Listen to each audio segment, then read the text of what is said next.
What's going on, Star Wars fans? Hello there. We are here tonight. It is Nick and myself. Mike and Derek could not make it. Mike is actually in Florida, which is cool. Derek's working tonight, so it's just going to be Nick and I. We have some cool segments here, so I'm excited about that. Some new segments and sort of an old one, but we got a new twist on it. We're going to be talking about Mandalorian and Grogu next week. It's crazy, Nick. I mean, it's crazy. It's a week and a day away, so it's insane.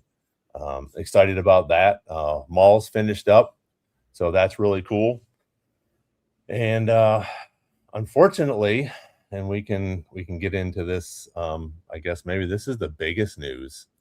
We can get into the Ahsoka disappointment, but it'll come out, so that'll be good. So I was a little upset with that. I think with everybody was. So it's pretty cool that everything else is going on, but the Ahsoka stuff is sort of sad that we're not going to get that till 27, which brings up another question that I put on our thumbnail. Are we getting a Tails? So we got a bunch of things to talk about. Steve, 730 EV, Jessica's in the house. So thank you guys all for being here. Appreciate it. Mike is going to send us some pictures next week, probably. He's down there. He's going to Disney in Florida. So look forward to talking to him. And me and Nick are going to meet him next week live. So in person, which will be pretty fun. So I'm looking forward to that. So what's going on in your world there, Nicholas? Well, same. I can't believe we're this close to another Star Wars movie in the theaters. I feel like we've been kind of thinking about it like it's a long way away and talking about it like it's a long way away. And now we're almost a week out. So a lot of anticipation there. I've noticed that, without spoiling anything, a lot of the things that you and I saw in the theater is being released out in clips, which is interesting. I think it kind of hammers home what we were saying. We still don't know what's going on. Neither will the audience, So, and then the Ahsoka news, we can talk about that, but was going to be a huge 2026, still is, to have a hit animated series followed by the first film in 7 years. So that could leave an opportunity for some fun stuff or build anticipation for a huge 2027. Yeah, and we already got a bunch of stuff in 2027. So I mean, I'm not disappointed that we're getting that in 27. I'm a little disappointed that it's going to take so long. Obviously, we were all anticipating it with the Mandalorian and Grogu movie coming out next week. It's pretty cool, but it is what it is. There's nothing we can do about it. Just look forward to it. Hopefully, we'll get some trailers, we'll get some art, we'll get some more sneaks. As the time goes on, and it's something to look forward to. So we'll see what it is. So what's going on, 50 Thunder? Nathan, appreciate you guys coming today and talking. So throw up some stuff in the chat here. Let us know you're here. Appreciate everybody joining us. So I guess the first thing we can, sort of get into is this the bad news in reference to Ahsoka. Let me see if I can find this thing that I had up here. There we go. Rosario Dawson announces season 2 release in 2027. So that was a little disappointing. I have to say that when I first heard about it, and actually it was actually on Mike's podcast, when I first heard about it, it was just like, God, please, no!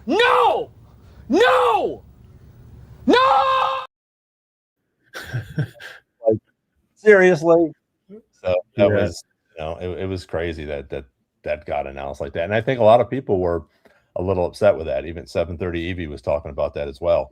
She was a little disappointed. So what's your thoughts on that? Do you think there's something with Dave sort of trying to get everything in perspective with his movies now that this is going on? Do you think it's because they're trying to build up a little bit more Mandalorian and Grogu hype in media, or what do you think? To be clear, I'm also like disappointed that we're not getting it as soon as we thought.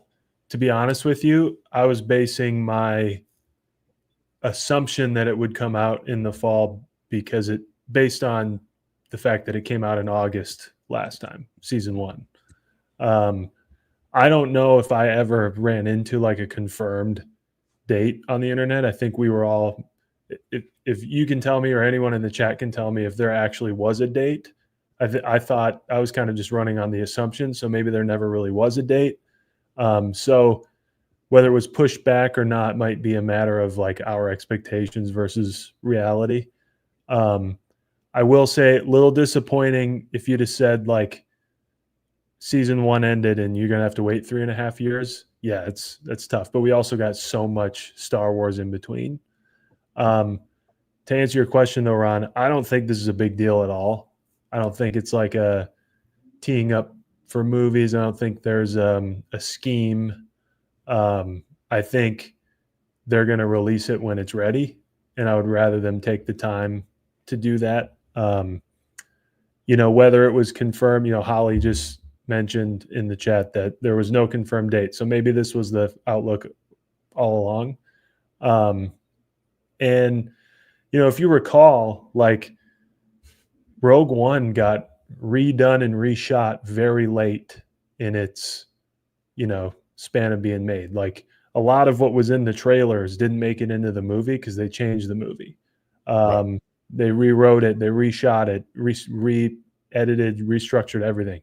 Same thing happened with Solo. Lord and Miller, who most recently put out Project Hail Mary, they were doing Solo. They left, and Ron Howard took it over. And like these things are not just common in filmmaking and stuff, but it's been common in Star Wars. The first two live action projects in Star Wars that weren't saga films experienced things like this. So let's say Ahsoka was slated to come out in August and they decided they needed more time.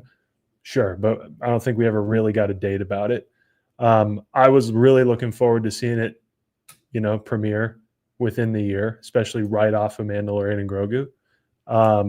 But I'd rather them take the time that they need. Especially if this was the plan all along, then fine, that's cool. I mean, 2027 is going to be massive, though, if Ahsoka comes out and then Starfighter comes out, which I think will lead us to some crazy theories anyway. Oh, yeah.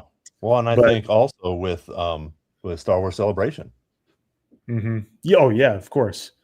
50 years, I think it'll be massive. And, you can tee up Ahsoka with all the anticipation. I don't know when the actual release is in 2027, but yeah, I would rather them get it done how they want it done. And this is part of the thing. Like, I don't know, had we talked about if they wrapped filming on Ahsoka or not?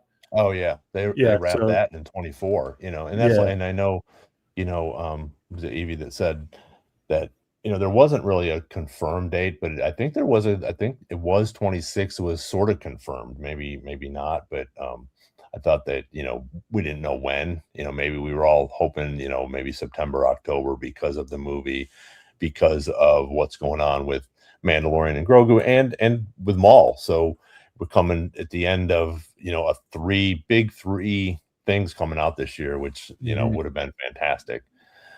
So, and I think Nathan said it.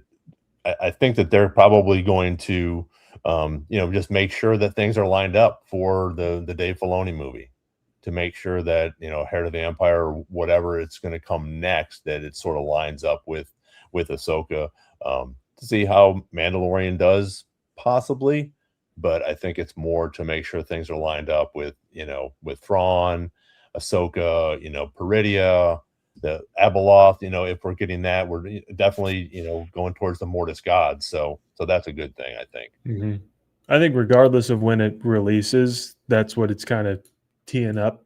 I think the biggest change maybe to us on the show and like our predictions for stuff is how closely tied the events of Mando and Grogu and Ahsoka season 2 are. I think it's less likely that they would be like intricately connected now that they're going to be potentially like a year apart. But I'm still stoked for it. I mean, the more time they Yeah, have with it, the better. And especially with if things were delayed with the recasting, or gives them time to reshoot if they need to, which is pretty normal. It's not like a bad thing to have to reshoot. Um, yeah, so if any of that needs to happen, and if this is truly a delay, then we've experienced it before, and we got Rogue One and Solo out of it. So, yeah, you know, yeah. And I think it'll be okay. Evie brought something up too, for Star Wars Celebration. I think there's speaking of that, I think there's going to be a lot of things next year that will get announced during Star Wars Celebration as well. mhm. So, but what's going on, Tim? Tim's on here. Thank you for joining us, Nathan. Vegas Jedi. Appreciate you guys jumping on. So let us know your thoughts on Ahsoka. It's just little disappointing, I know, but like you said, Nick, if they have time to just tie up some loose ends or maybe do some extra shooting for different things, it'll definitely be worth it. I think it's going to be fantastic once it does come out, and it sort of leads us into what's going to happen now at the end of the year here in that time frame.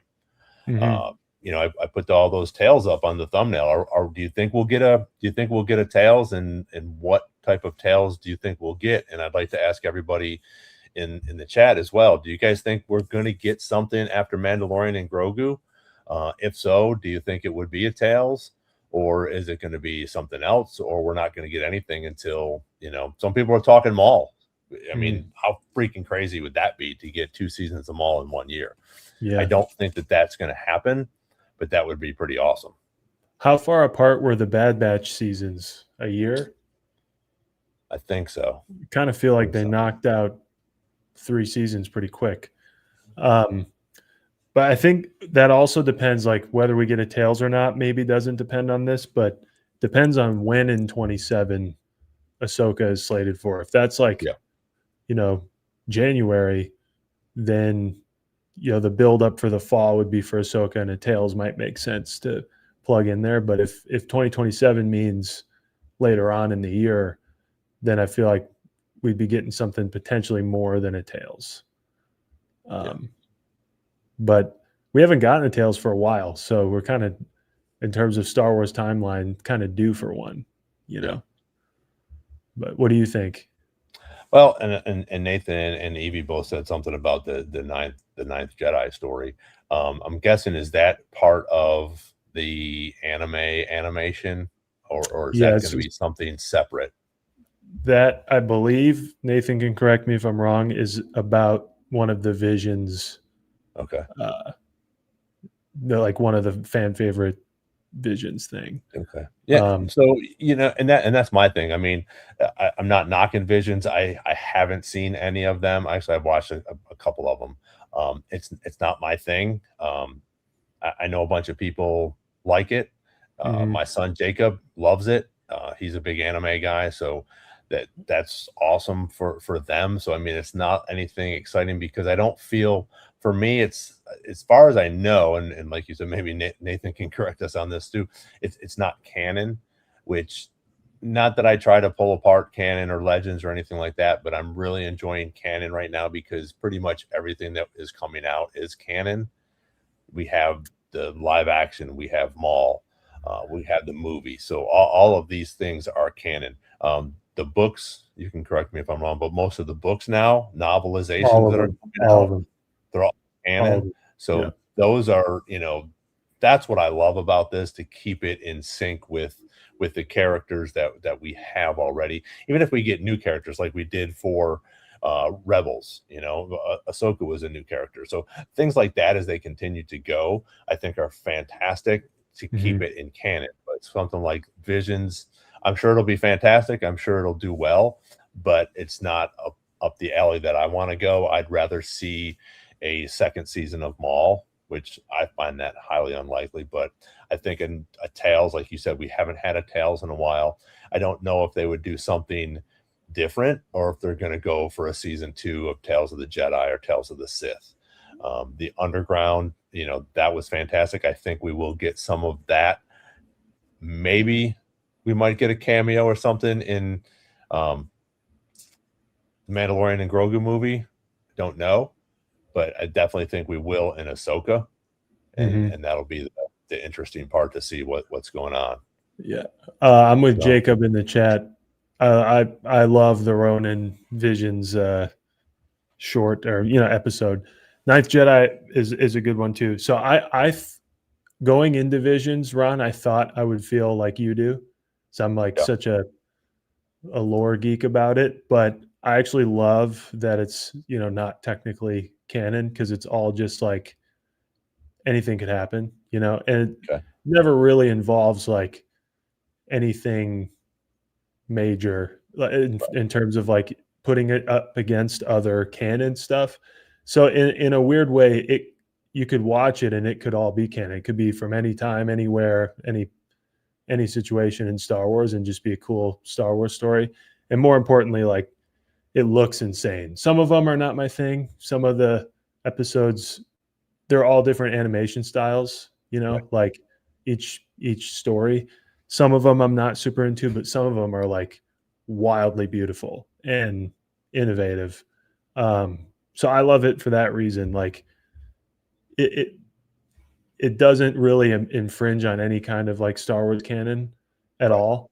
And there are possibilities for it. Like one of my favorite ones, I don't remember what it's called. Nathan, Jacob, help me out. But it's a master and his Padawan and like this old like Sith Lord dude who looks a little Palpatine, but not really. And they kind of like duke it out and it's awesome.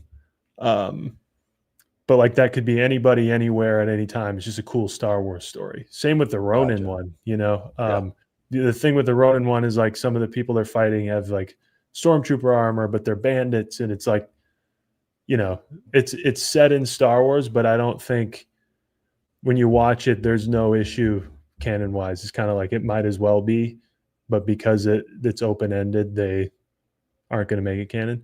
I don't know. Does anybody know if the Ninth Jedi is going to be canon? If it's its own series, that would be that's interesting because you yeah, could plug it in now. Take like a Vision story that was Legends or whatever, make it canon like we're doing with Legends anyway, like we did with Thrawn and all these different things. So well, and I that would think be that interesting.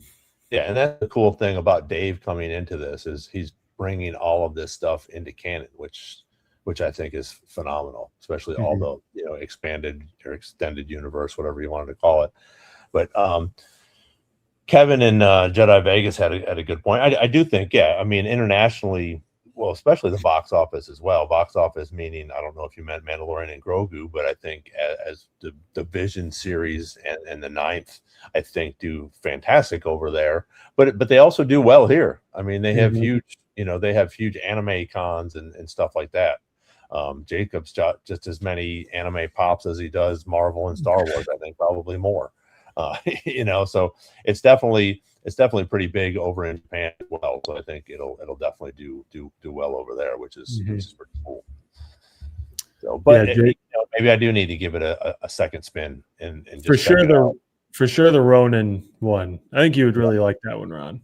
And Okay. the one Jacob, just the Elder.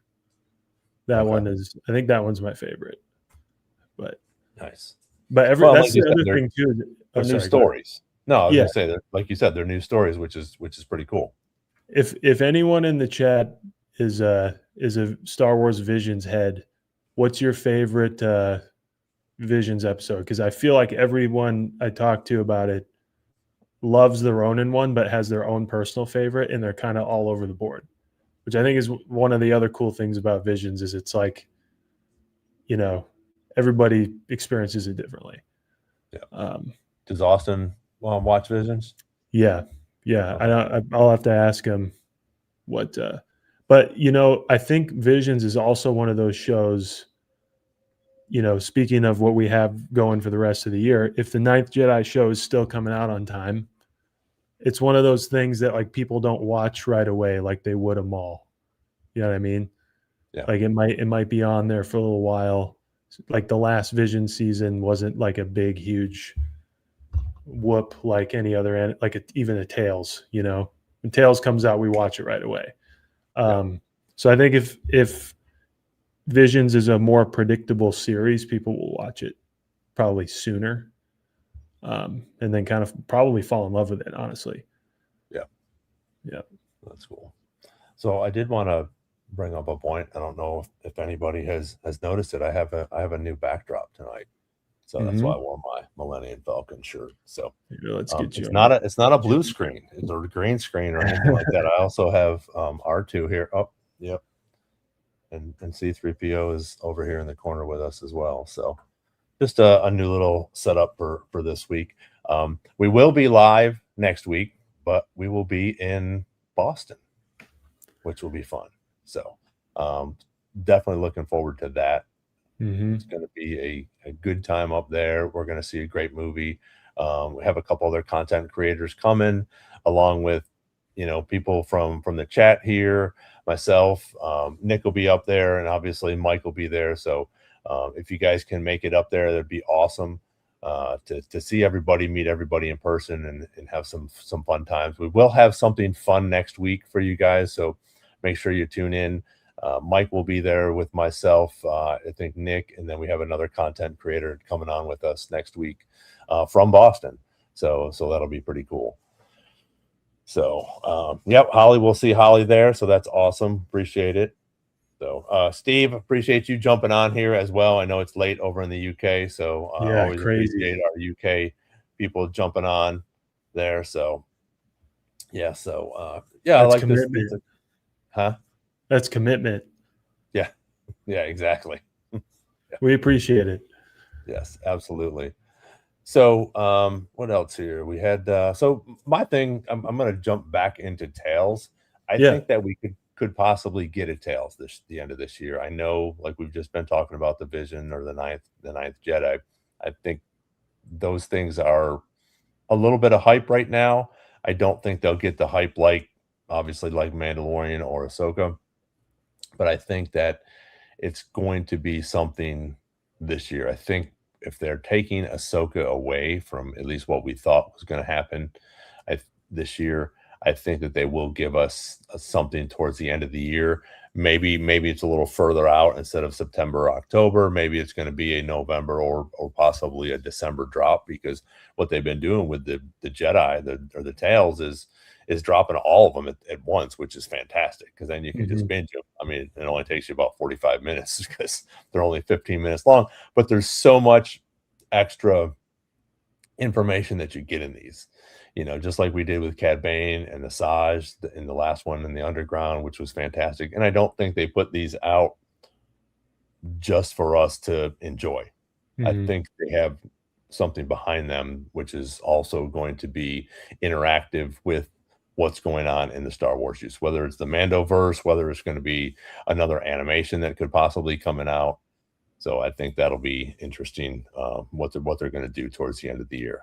Papa Boz, thanks for joining us. Just jumping on. What do you guys think in the chat? Let me know. Let Nick know. Let us know what you guys think. Is there something possibly coming out to take Ahsoka's spot? Do you think we're not going to get anything except for the Vision spinoff, the Ninth Jedi, or are we going to get a Tales? Are we going to get something new?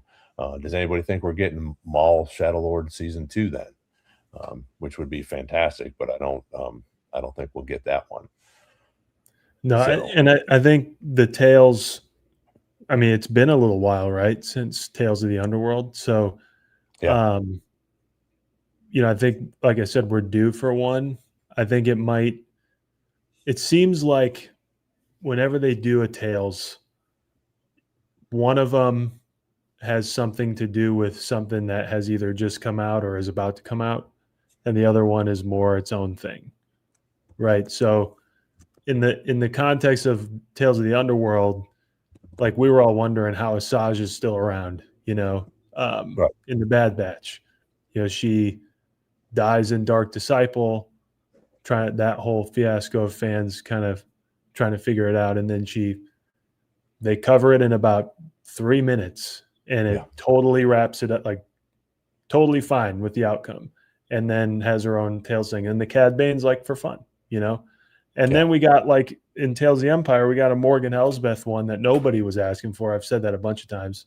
Nobody was asking for it, and it was great. It gave a lot of context for Ahsoka season 2. And I don't recall if that came out before Ahsoka season 2 or after, but It Yeah, season usually, one. season one. Sorry, but like I think it's possible if we get a Tails, it's either something that covers a base from Mando and Grogu Right. or Maul, or something that kind of helps us out for Ahsoka season 2. And then a fun one, because like the Dooku one was something I wanted to see for 20 years, and but the one that informed us about stuff was the Ahsoka one. Her survival in season 7, like all that kind of stuff. So it's fun all the way around. But I agree with you. I think it ties. They usually try to tie them in some way with something we've either already seen and need answers, or tease us up for the next thing. Yeah, Vegas Jedi. That would be awesome. I don't know what they would. Yeah. I don't know what they would title it, but yeah, Balin and Shin would definitely be a cool one. I Mm-hmm. like that, and that could be cool. Also, going into give us a little bit more background of Balin and Shin before we go into Ahsoka season 2. Yeah. Possibly see what we're going to get into with them, which would be pretty cool. Another thing, people, it's going to be 4 years, which I didn't realize, since Ahsoka season 1. If Oh we yeah. have it I mean, almost 4 years in August 2027. 2023 was when it came out. So, Yeah. it's a long So time. And you think about it, like a lot has come out since then. The Acolyte, Skeleton Crew, Andor season 2, Maul we just got. They've been making Mando and Grogu. So it's not like they haven't been doing anything, but it does seem like a kind of a long time between seasons, yeah, Yeah. no, I think so. But I agree with that take. A Balin and Shin story would be great. I would put the asterisk that I would rather see it from Ahsoka season 2. Like I'd rather it be a part of maybe some of Balin's dialogue in Ahsoka season 2. Learn from it from the show, and then maybe see it in a Tales or something. But I like that right now. There's a lot of mystery about it in the show. That's just me. This is my opinion. But yeah, Mandalorians. I didn't get to it earlier, but Mike's in Florida.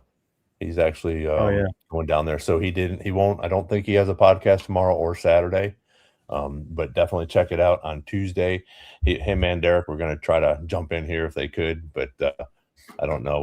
Like I said, he just landed down there in Florida, so I'm sure he's busy moving around, and I think Derek's working tonight. So there's the infamous water jug.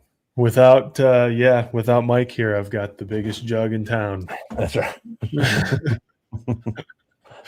So Mandalorian and Grogu next week. How excited is everybody about this on a scale of 1 to 10? 10 being I can't wait to freaking see this movie. Let us know what you guys think. I think it's going to be awesome. I think we're going to have a good time. Like you said earlier, a lot of the trailers and stuff that have been coming out is sort of what we saw last week, Monday, at the little IMAX preview, which was really cool.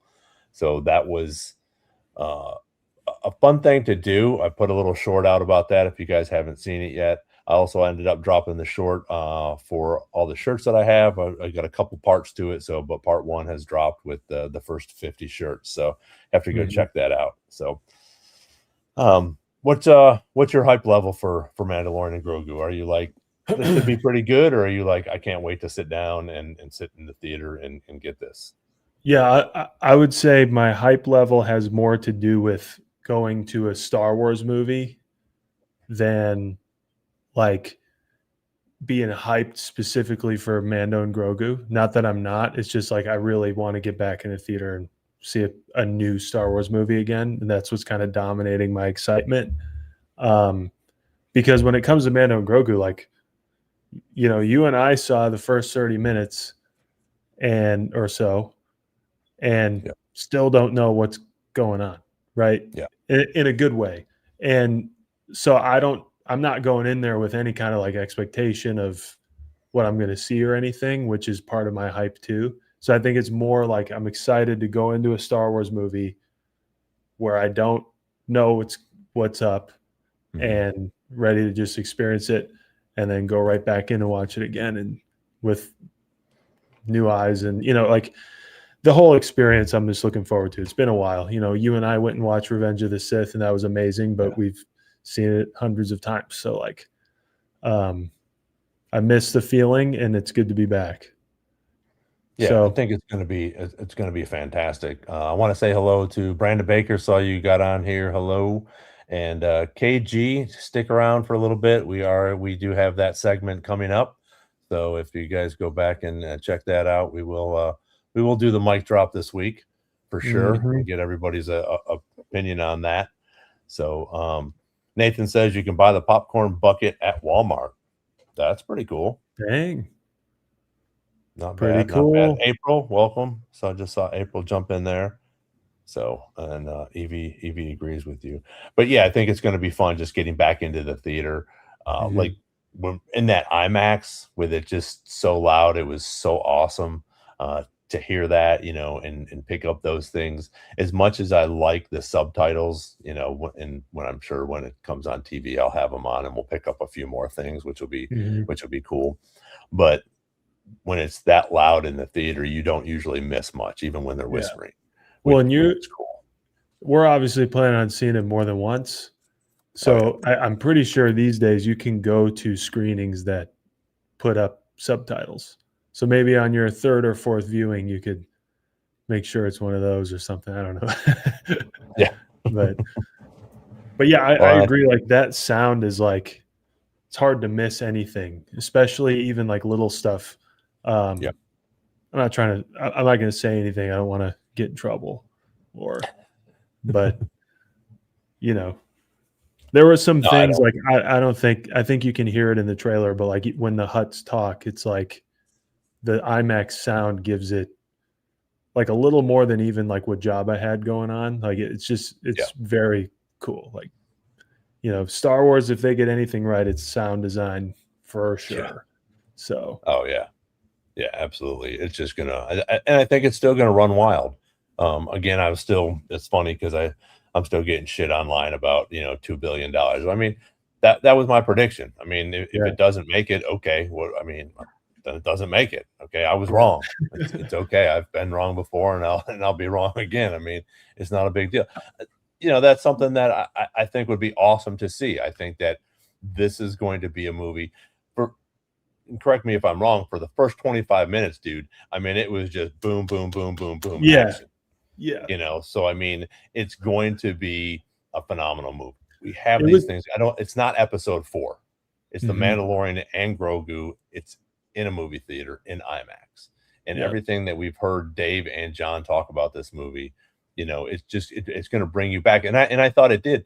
And I explained that, even in that little short for when you and I went, it gives that old Star Wars feel again. You have Mhm. silly little one-liners in it, which is typical Star Wars. There's no scruffy looking nerf herder, but I mean, there's some cool things that they say in there, some funny little one-liners, along with the action, the stormtroopers, Mhm. everything that's going on. And for me, it's cool because we're only 9 years or so, I think, away from the original trilogy. So we Mhm. still have a lot of cool Easter eggs that we've seen with R5 and some of these other things, Tatooine, going back and showing Easter eggs from the original trilogy because we are so close to it. So those Mhm. are the fun things for me and what I think. So Yeah. it's Mike. And Welcome, it all Mike. Mike's in the house. I would also say, and Mike maybe can attest because he also saw it. Um, it looks if you were ever like thinking there was a difference, which is fair, like that there's a difference between Mandalorian season 1 through 3 and the way the saga films look. Like Mandalorian and IMAX does look different. Like it looks like a movie. And I know that was some of the concerns about like it pacing different, but Ron, you're absolutely right. Without giving anything away, It's very fast. And we only saw, I think at this point, Ron, what do we have, an hour and 50 minutes left to see, which is like an entire, is it like 2 hours 20 minutes, or what's the, Yeah, 212, I think, is or the I don't 212? know if that's the So runtime or if it's the right. total movie. Because if it's the and that's the thing that sort of stinks too, even like with some of these TV shows that come out, when we get Maul or something like that, you're like, "Oh, it's 30 minutes." Well, it's only Yeah. 26 minutes because there's 4 minutes of that. So, and as we Yeah. know in movie theaters, there's obviously a ton of credits. Speaking of that, 2 things. They don't do the scroll, which Hmm. is which is different for a movie, but they do it similar to like Solo, which I thought Hmm. was cool, or even Ahsoka, where they give you like a little script on there. You get to read of sort of a little bit of what's going on, so it covers it that way, which is cool. I think because we don't want it to be the exact same thing. Like a lot of Yeah. people were talking about the Force Awakens, was pretty much a duplicate of the A New Hope, Hmm. and I don't think that that's how this is. I think it's just a little bit different. And the other thing is I don't think, you asked me that, I don't think that we've ever had them put up the names of the actors and Yeah. actresses first. I think I It elbowed you goes, during that. yeah, it just goes Yeah. right into the whole movie. We Yeah. just start usually with, a ship coming in or whatever the case may be, whatever that first scene is, and then that's the movie, and Hmm. we're rolling. Yeah. So this is a little bit different, which is cool. I mean, I'm okay with different, and I just think the background that we have with Mandalorian and Grogu, I think that the amount of people that are excited about this uh, are going to go see it in the theater, and I think once that first weekend opens up and people are like, man, you got to go see this movie, people are going to go back and start watching it and want to go into the theater and see that. So I think that's going to be a cool thing that will maybe not break records that first weekend, but I think as we continue to go on, people are going to want to go and see this at the theater for a Yeah. while. And I hope it stays there for a minute, because I think that's going to be the best experience. It's going to be awesome to sit in my recliner at home with, a soda and, whatever, to just chill and watch it, but it's also going to be awesome to watch in the theater as well. Yeah. And I think it was, to your point, I feel like it's kind of designed to do well for more than opening weekend, because I think the people like us who are planning to see it maybe more than once that weekend are going to fill that up. And then anyone who was busy Memorial Day weekend is going to go back and see it. So I think it'll have a strong first couple weeks. It won't just like make all its money in the first week. Um, but yeah, I mean, we've said it over and over again. Having Star Wars back in the theaters is just a different experience. And to your point earlier about the opening crawl, I'm still like dying on the hill of they're never going to do it if it's not like a numbered saga film. Yeah. I think they're always going to do it like Ahsoka or Solo style. Quick blurb gives you enough. I don't remember if the Acolyte had one, um, but quick blurb gives you what you need and it goes. But yeah, I elbowed you in the theater because to my knowledge, they've never done opening credits ever. No, I don't think so. And as a matter of fact, I feel like there's a story that like George Lucas and Lucasfilm got in trouble back in the day for not having opening credits and just paid a fine for it. But it's like one of the most iconic things about Star Wars. Crawl right into the movie. Yeah. And you're going.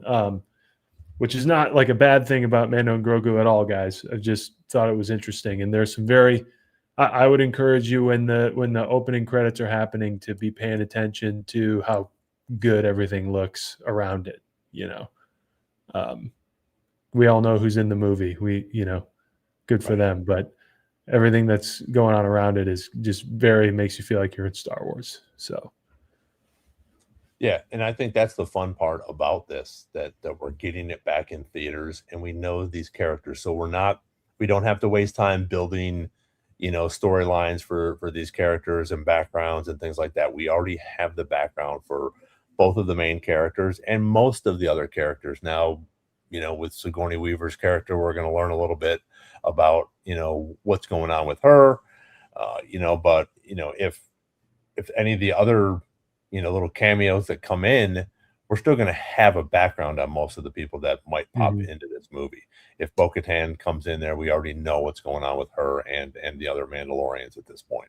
Yeah. So that's a good thing. So Yeah. I really think that that's going to be, um, a good segment that's going to cement Star Wars back in the movie theater again, so that we can have the Ryan Gosling movie, and Mhm. then Dave can start to continue to work on these, the trilogy. And I think some of these other works that in these projects that are still in maybe mental development, maybe they're not on paper yet, maybe they're not officially um, you know scripted yet, but I think we're going to get definitely some cool things coming up after the Mandalorian and Grogu, and to continue that story. Mhm. So Hunter's Crossing, appreciate you jumping on here. April, we got a I few think more people that jumped in. So I think um, April has a good idea for the Jedi chat. We can see out of everybody in the chat and everybody amongst us who who goes the goes to the most? Yeah. movie the most. A Oh little yeah. competition. I like Yep. that. Yeah, I think Um, we'll go Thursday, and then I know you got to get headed home, but I'm in mhm. Boston until Saturday, so we'll definitely go Friday again, and then I might possibly go Saturday when I get back to Nashville. So I'll give you a shout There you go. if you're available. We'll have to go see it together, so that'll be cool. But speaking of that, speaking of, I'm going to try one of these new segments that we have here. So I know people have, we've had some really cool things going on in reference to some of the different things when Mike comes on here. I know Mike's on the chat right now, which is great. But we also have Derek, and we've already talked about this, and we've had some really cool different things going on. And one of the segments that we're going to do tonight, we're gonna do that right now. So let's go ahead and see if this works. Warning! Not everyone survives the galaxy. It's time for Mic Drop, the segment where we predict who's getting eliminated, who's not making it out alive, and who may have just booked a one-way trip to the dark side. So here we are. So we are going to talk about the mic drop. We have made a little, I don't even know what you call it. We've made a little fun of Mike, but because he likes to kill everybody, as everybody knows in this chat. Of But course. we are going to talk about that tonight for the Mandalorian and Grogu. So Here, Ron, you want to put that back up? Yep. And then we'll see if this works. There we go. Oh, there we go. Aha. All right, cool. So let's Nick and I will talk about that, and I'd love to hear who you guys think about that. Mike, it's all right. It's a weekly segment, so we will continue to do that, and we are representing and thanking you for all of your murders in Star Wars. So that's why we are doing this. So again, like I said, put it in the chat who you guys think might not make it out. Again, for me, I think that what's her Sigourney Weaver. I do not think that Sigourney Weaver will make it to the end of this movie. Why, I don't know, but I think that she's going to have a decent sized part in this. But I think that even though we talk about her or some of the trailers and stuff that have been coming out. Sorry, some of the trailers and stuff that have been coming out. I wanted to sort of see what was going on with her. And like this last one, she talks about, Din, you might not make it back. But I also think that she's going to be put in harm's way. And I think that she is one of the characters that will not make it through. I do disagree. I think I disagree with Mike. I don't think Din's going to die in this one. I think that it's going to be a little bit of trailer magic. I think when what's June? What's the bald-headed guy's name? He talks about it in the trailer. He says the Mandalorian will die tomorrow. He has, 10 of the most deadly creatures in the world. I think we see that in the trailer. I think we see where he defeats most of them. And I think even when he's in there with Stinky, with Rada, I think that'll be interesting to see what's going on there. But if he does die, I think it will be towards the end, and I think he'll sacrifice himself, but I don't think that he'll die in this movie. I think that I don't want to see him because it's going to break my heart for Grogu. It's crazy how attached we can get to these freaking characters. And as I continue to watch all these trailers, it's interesting to see the feelings that you get for some of these characters, whether it's on Grey's Anatomy or freaking The Office or something like that. You get feelings for these characters because these actors are doing such a great job. And then you have this again, I think we're all dog lovers on here, at least on the podcast and the chat. I know a few people love cats and dogs, but it's like getting that little baby Grogu, it's like that little pet that you love, and he's so damn cute. And when something happens to his father, it's going to be devastating. And I think it's going to be interesting to see what happens. Again, like Mike says, nobody really survives. I mean, all your favorite characters are dead in Star Wars, unless your favorite character is Palpatine, because Palpatine. Yeah. Well, so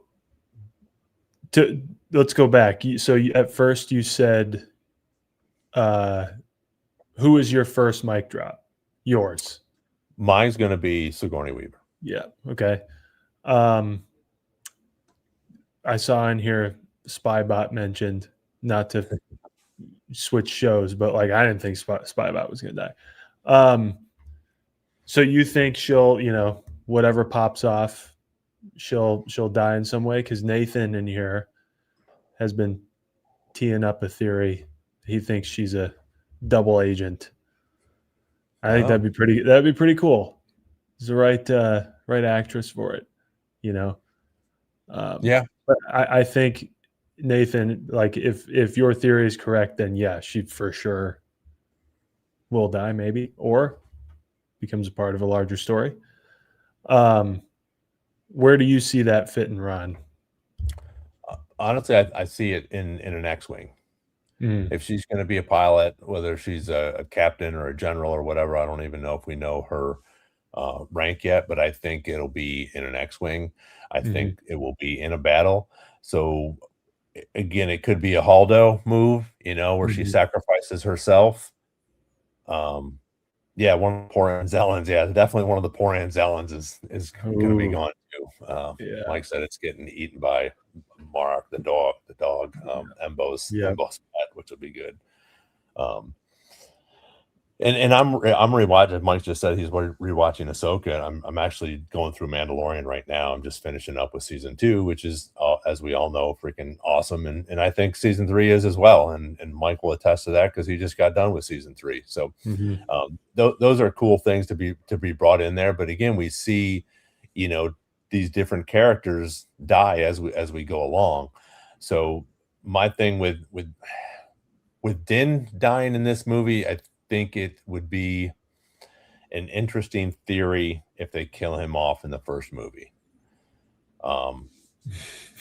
We do have 4 seasons of him, but we'll see what happens. It's a good way to see what happens. Yeah. Mike put something on here. I would say even more so with this Imperial spy thing. So Mike said he's rewatching Ahsoka, and there are a ton of Imperial spies in the New Republic, but I still don't think Sigourney is one of them. Fair. I think Nathan is onto something cool. I just don't think it's her.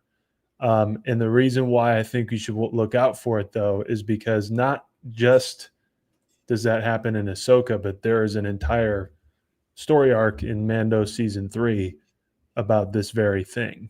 Pershing's entire episode is about, kind of like planting the seeds for First Order stuff, how it happens.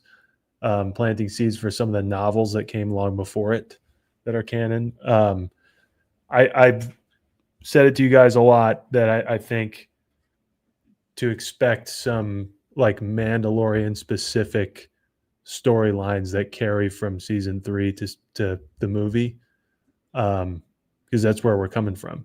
If not, then that's fine. It'll probably be a great story either way. But anyway, all that to say, I do think if Din dies, it will not be as a result of anything that we have seen or think. Like if I were to bet, I think all the Hut stuff and them taking his helmet, that clip they released where they take his helmet, or the things in the trailer where we see him, with the big alligator snake thing, I think all of that happens prior to the real meat of the movie, in my opinion. I'm still kind of sitting on that one. And so I think if he dies, it has nothing to do with that stuff. And I think it has everything to do maybe like a total surprise or, anything. I could totally see it happening simply from what you just said. Like he's got essentially 4 seasons in a movie, if you count Book of Boba Fett in there. And it would hurt people's hearts, especially for little Grogu, But, other than that, like Zeb, I don't think he's gone. I think he's going to get used a lot in Ahsoka season 2. I think there will probably be characters that we get to know in the movie that will be killed, but we don't know them yet. So I don't know. I usually have more on the mic drop front. So I don't know. I think Sigourney Weaver is going to live depending on, what's going on. If she gets in an X-Wing though, Ron, I'm with you. She's gone. If she boards an X-Wing, she's done at some point. I'm pretty sure she does. I don't know if it'll happen, at the beginning or, the first time when she gets in the movie, but Jacob has a good point, but I don't agree with that though. He said he feels like the Gladiator arena is going to be the center point of the plot. I don't think so. I think that there's something underneath that we have no idea about. Like we've all talked about, Mike has mentioned it numerous times on his podcast. We've seen all of these trailers. We've seen the first 25 minutes, and we still have no idea what's going on. We still have the whole Embo thing that's going to got to fit in here somewhere. I definitely think that we have to see or some sort of Thrawn thing in here. I think that besides the Hutts, there's going to be more than just the Hutts as the bad guys in this, or even some of like the that June guy, the bald guy. I keep forgetting his name, but I think that it'll be a little bit more Empire oriented, like maybe possibly Thrawn or talks of Thrawn, because he's back as far as we know at this point. I think, correct? Is he in some part of the galaxy? Mike would probably know better, because I'm pretty sure this is all happening at the same time, right? Like, but that's also a big deal. Like we've seen from the trailers that they're talking about preventing another war. So what does, this part of the New Republic believe is going on? Because in Ahsoka, they don't believe it until Ezra comes back, and we don't know if they believe him yet. He just shows back up, and like the New Republic's kind of being assholes to Hera and everybody who supports her. We're seeing kind of the beginnings of what probably ends up becoming the Resistance. I think that's a big part of this story too, that there's a difference between the two, and we're seeing why, so it depends where in this sort of like Mandoverse story, Heir to the Empire-ish story, like what has happened from season 3 and Ahsoka season 1 to now, or if we're going to experience those things happening. If we're going to be told in the movie, like, hey, we know Thrawn's back, or if they're going to find out in the movie, or if that's not going to be something we touch till season 2. It kind of just depends on, what area of this whole thing we're at. It would make sense if all of Captain Teva's cohorts at this base think like he does, so then they would all be suspicious, as Sigourney Weaver states in the trailer. Another war's coming, and we got to be ready. So it would make sense that they at least suspect it's going on. But I agree with you guys. The Hutt thing, I can't buy that that's the only thing going down. I think it sets off a lot of big things that we don't know yet. And I feel like we haven't talked about Embo in a long time. Like, he's been advertised significantly. How does that play into it? We haven't talked about Navarro. Like, the whole story ends on Navarro, and we're talking about the Hutts and all this stuff. So I don't know. I think we're in for a lot of surprises, which I think puts everybody on the table to get mic'd, except Zeb, I think, and Grogu. I don't think they'd kill the two of them. No. Well, and I think Carson Teva will probably be in this. And if he is, they're definitely not going to kill him off, because I would say that he's going to be in Ahsoka season 2 as well. So those are, people that I think that won't get mic'd, but there is, anybody at this point could. Even in Rogue One, I didn't know. I mean, we all know that everybody at the end is going to die, but I didn't see Galen getting killed by the blaster fire of an X-wing, after he's the one that, released all this information that actually ends up, saving the galaxy from the first Death Star. Yeah. So, there's all of this stuff going on. We have to figure out what's going on with Grief Karga. We have to figure out what's going on with Gina Grant, with her character. She's definitely, I don't think she's going to be in it. The lawsuit was going on at that point. So even though they've all made nice again, I don't think she's going to make a cameo in it. So we have to have some sort of different, friends for Mando. If Fennec and Boba come back, that'd be freaking awesome. Same with Bo-Katan. So I think that we could see some of these characters in there because they were big characters in the Mandalorian show. And I don't think you can do a there's movie. A lot. Yeah. There's a lot of people and a lot of things for 2 hours, so,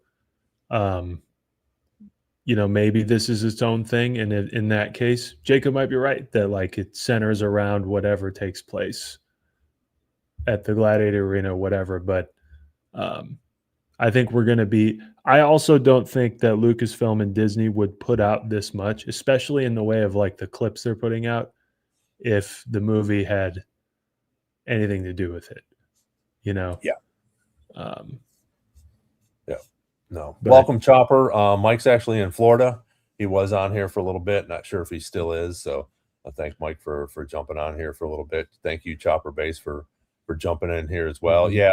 It's just a little bit of a new background for this week. I got it. It's not a blue screen, which is really cool. It's actually a background, so I can move around, and I have R2 over here with us. So you doing okay over there, R2? Unfortunately, we can't hear him, Ron. You can't hear R2 today? No. Oh, man. Well, that's no fun. Were you able to hear the beginning of the mic drop? Yes. Okay. Heard all that.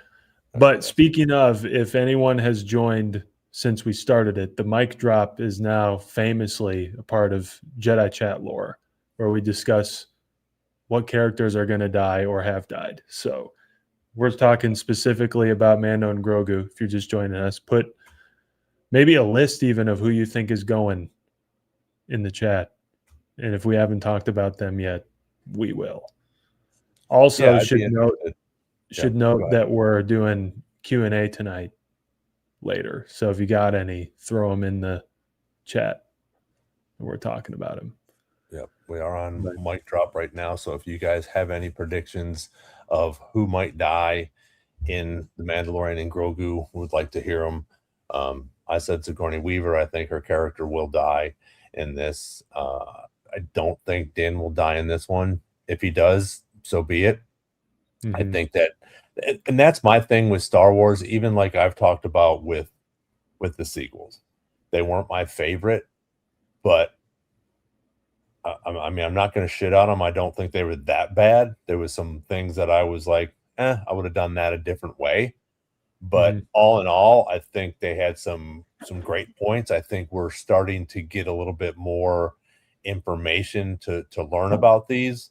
So I think that will continue to bring some of the people like myself that weren't a huge fan of them, to like them a little bit more.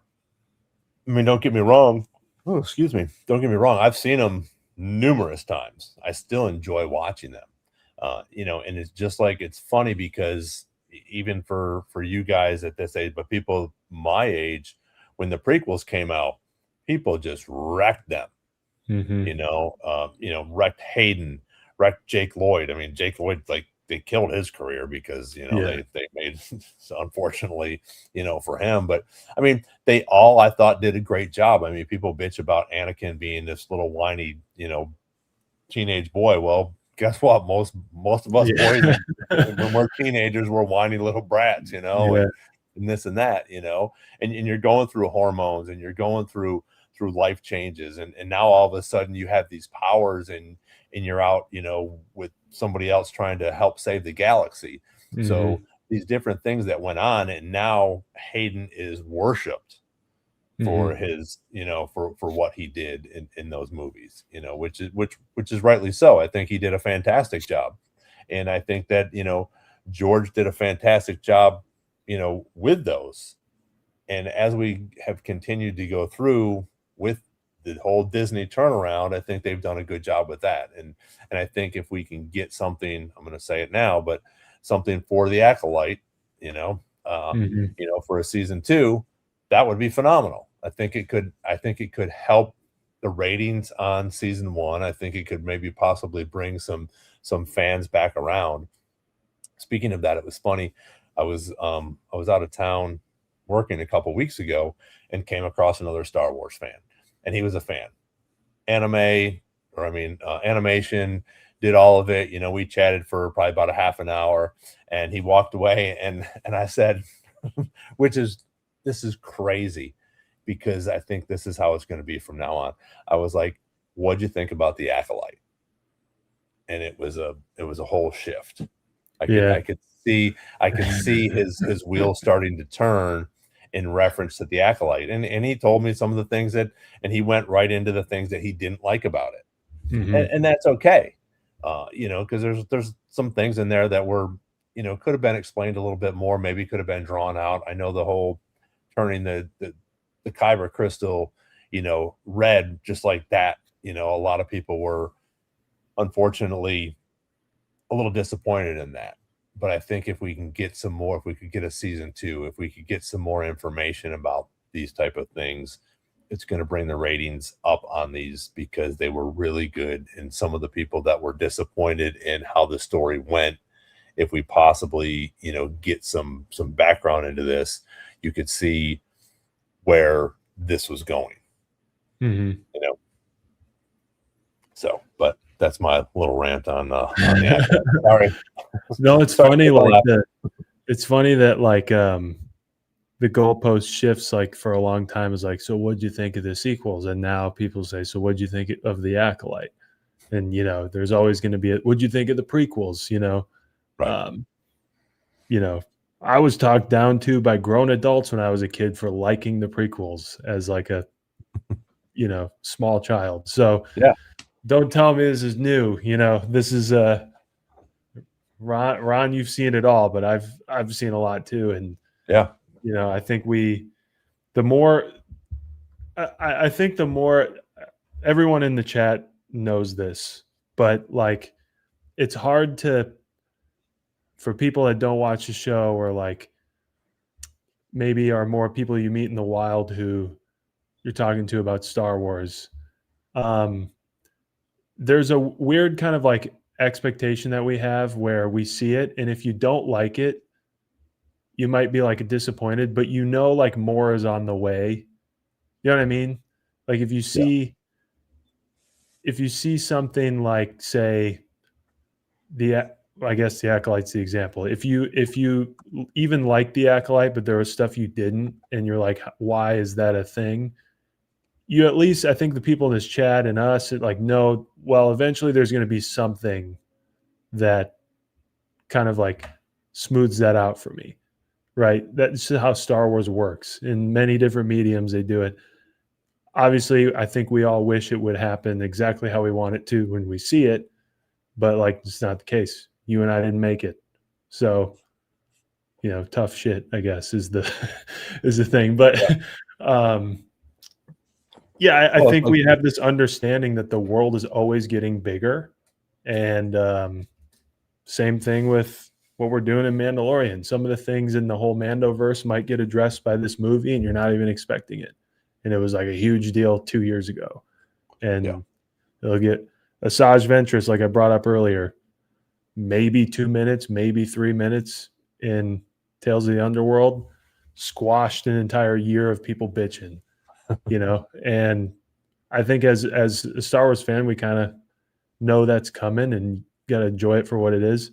And there are even things like we're watching it because we want to see it. We want to like experience the stories and the lore and all that kind of stuff. And do we need a separate Acolyte season to explain why the lightsaber turned red? Not really. You watch close, it's touching her skin, she's freaking out, she's very powerful, turns red, end of story. Yep. The alternative is an entire episode about how to bleed your crystal, which would be cool, but is probably more appropriate for a different story.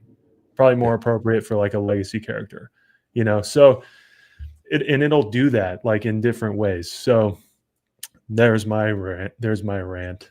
But so we're even. And I appreciate that. And I think that's why we're here, to talk about these fun things. And I thought I think it's April that brought up a good point in reference to the Ewoks. Yeah, the Ewoks got shit on, back in the day as well.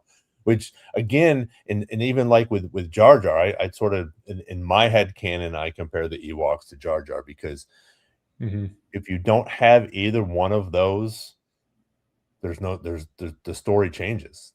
Okay, you the Ewoks help at the base to make sure that Han and Chewie and Leia and that group gets blows up the shield, and if they're not there, they're done because they've already got captured. They're inside.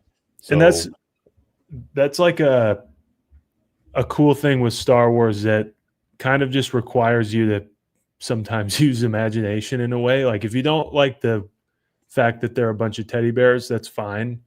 But like what they are is very important. They're like an indigenous, like bunch of people who know the area and like are willing to fight something. And the Empire is absolutely not counting on it. Same thing in the Phantom Menace with the Gungans. It's the same situation. It's totally fine to be like, man, it's kind of weird to see a bunch of teddy bears, throw rocks at stormtroopers and they win.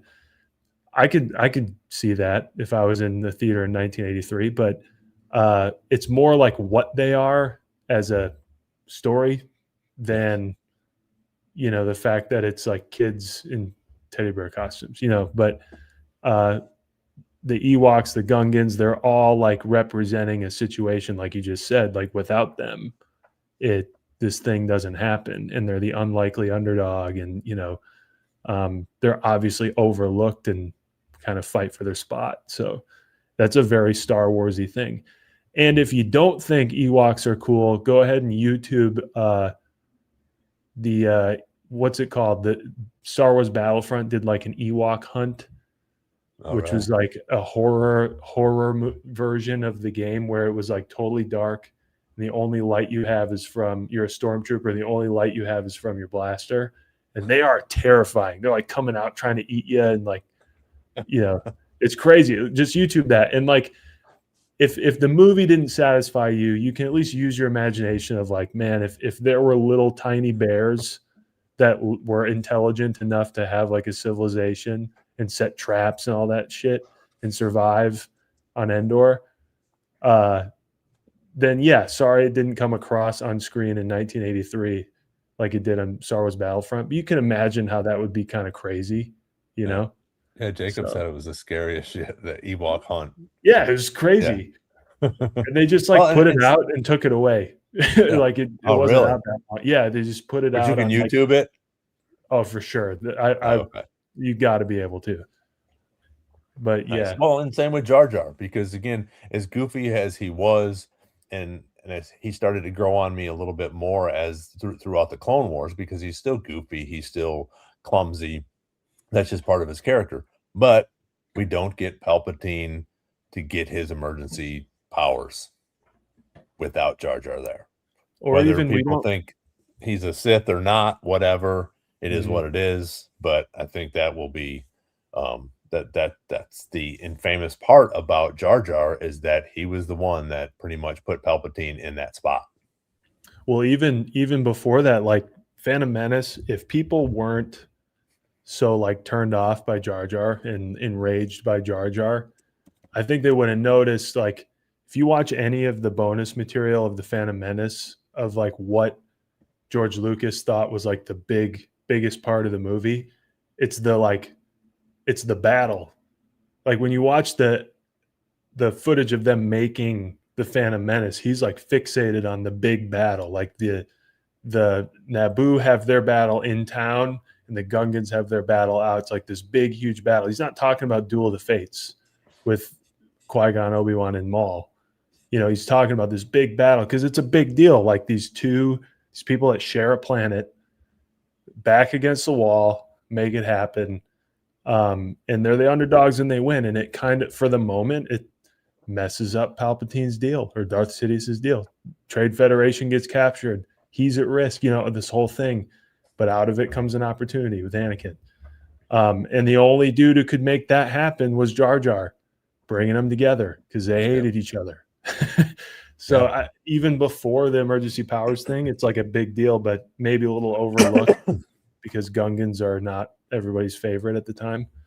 But man, we've gotten a lot of rants in today. Yeah. Two things. We got a bunch of people on right now. Two things I want to bring up. We did get confirmation. We will have this young lady back in an interview. So Vanessa Marshall is good to go for that. We did have to contact Lucasfilm this time with everything that's going on. So look for that in the next several months, which is pretty cool. So I'm excited about that. Been a little bit of contact with her, and we're trying to figure out some dates and stuff like that. So as soon as we get that figured out, we will let you guys know. Most of the artists and voice actors and things like that we have spoken with and we've done interviews with, and some that we've spoken with and haven't done interviews with, they probably will not come on live, unfortunately. But I also understand that, because, as you know, right now we got 25 people on here and everybody wants to know these 25 different questions, and then, you know, I'm sure we all have at least 5 or 6 different questions that we want to ask some of these people. So we usually have you know, a cool amount of questions and try to touch all the topics and stuff like that. So but I'll let you know for sure when we get that situated. She was very gracious and awesome to us the first time. You can check it out on the YouTube channel. All our interviews are on there, but she was great, and she's just got done with Maul. So she's Rook. So again, it'll be interesting and cool to talk to her about that and her experience. And even I know Mike talked about it on his channel, and I think on ours last week, you know, where she gives the description of how Maul killed Rookcast. So, you know, again, just talking to her about how she brought that up, or Vader, how she brought that up. It'll be interesting and fun to talk to her about that. And I think we'll go ahead and do our second little thing here now. You good with that, Nick? Our segment with that. So let's get into that, and hopefully you guys can hear this one as well. All right, chat. It's time for Jedi Chat Q&A. Drop your questions, theories, and hottest Star Wars takes. Let's see what the galaxy has for us tonight. All right. Beautiful. So there we go. So we are going to do these two segments from now on. We will have the mic drop, and we will have Star Wars Jedi Chat Q&A. So sometimes Nick will have some questions, but tonight we want to field some of your questions. So if you guys have questions, or even just comments, we'd love to go back and forth in reference to comments, but questions that you guys have in reference to Mandalorian and Grogu, Maul Shadow Lord, even Boston next week, if any of you guys are coming up there. So go ahead. Or anything Star Wars, honestly. It's been a while since we've gone around the block. Mike said he really wishes he was Ron yelling his head off. I worked hard on those today.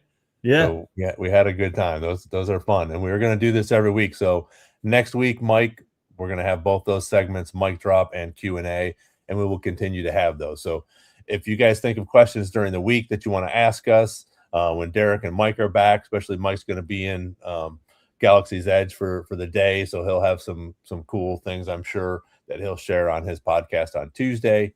And same with Derek, just coming back from the Star Wars night out in California, which definitely going to have to look into that. That was pretty cool, because it's almost sounds like it's a little mini celebration out there in the park. So that could definitely be fun to do on an annual or semi-annual trip. So that would be cool. We got our first one, Ron. Who is Morak? What do we think, Thoughts? Ron? Thoughts? That's all I was saying to you. I think Morak is just some guy that became an Inquisitor, but I think his most interesting character development has yet to come.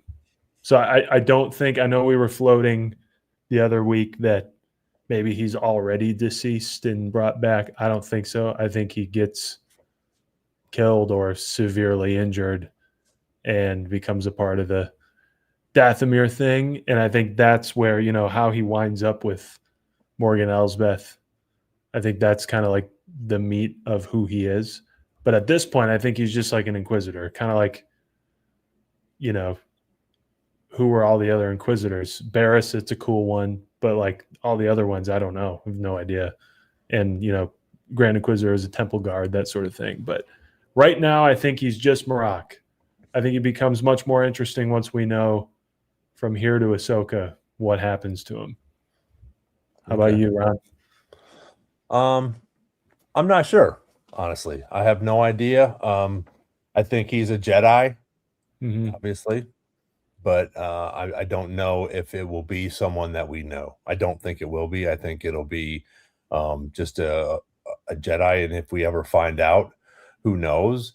Because like you said, we still have a lot more story for him, whether he died at the end of that when he got pushed off the cliff and they find him and bring him back somehow to, with Morgan, and however that goes along. But I think in Maul Shadow Lord, the second season, I think we'll see a little bit more of him in there. I don't think he has gone to the green smoke yet. I don't think they have taken him into the to revive him yet. I think that he probably survived the fall. He just wasn't able to get back up there by the time everything was finished.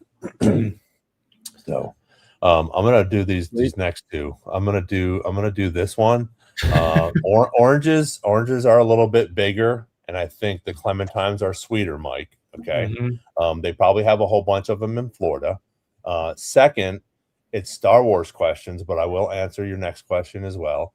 I think that you could probably fit about 3,242 chicken sandwiches in a Honda Civic. So those are the questions there. Who else?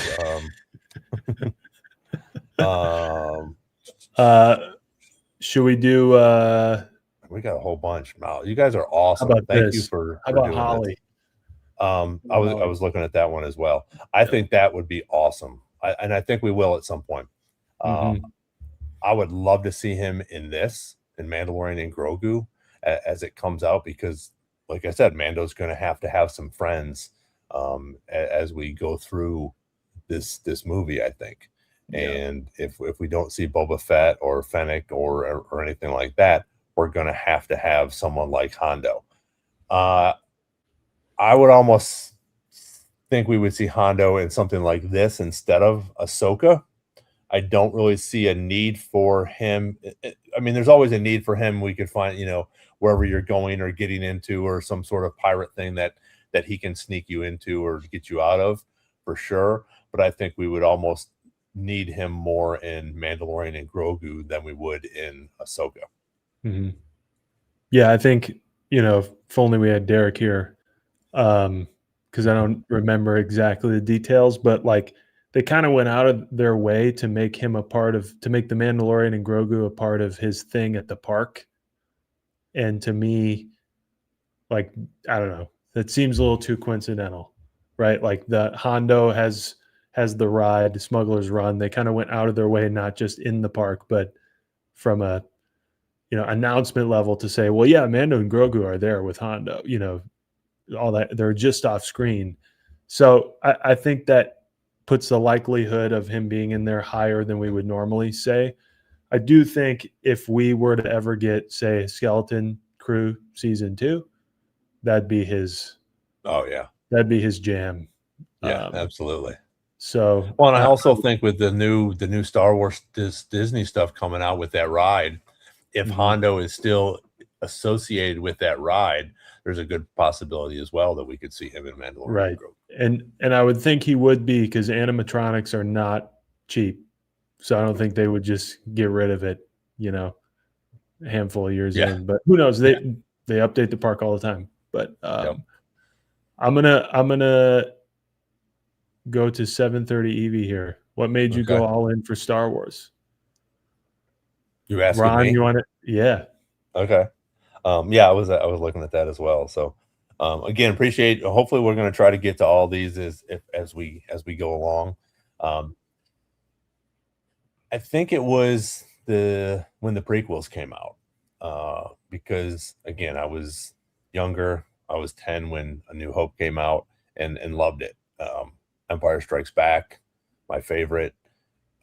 Return of the Jedi. I mean, just amazing. Some of the scenes in there when we got to see the barge and Jabba and all those things, and then go back to Dagobah, and just everything about that first trilogy was awesome. But then it sort of died off, and we didn't have it for a long time. So it was like, okay, this was cool. But again, I still have some of my stuff from the 70s and 80s here in my room on display, but it was just sort of died off. But I still loved it.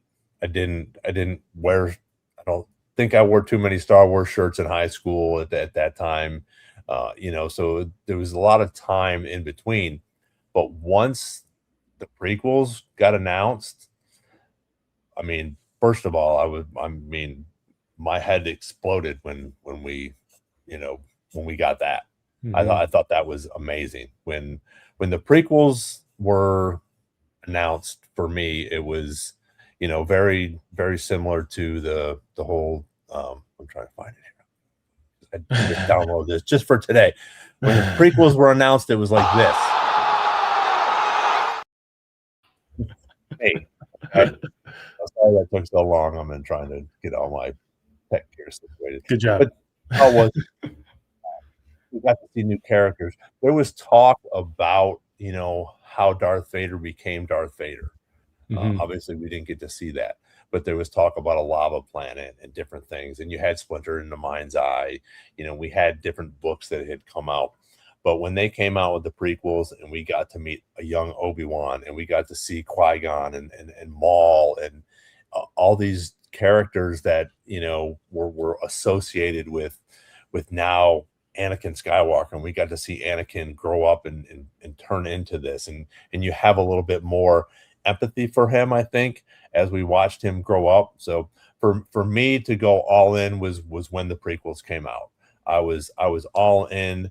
I was buying as much Star Wars shit as I could, I was just like so excited for these movies, and when we figured out it was going to be a trilogy, I was just like, this is going to be amazing. And even when we go into the new part where we're, you know, I thought it was sad that George was stepping down, but I thought it was a good deal, and I still think it is, because Disney was one of the biggest, you know, platforms out there that has so much money that they were able to do a good job with this. And I thought, Mm.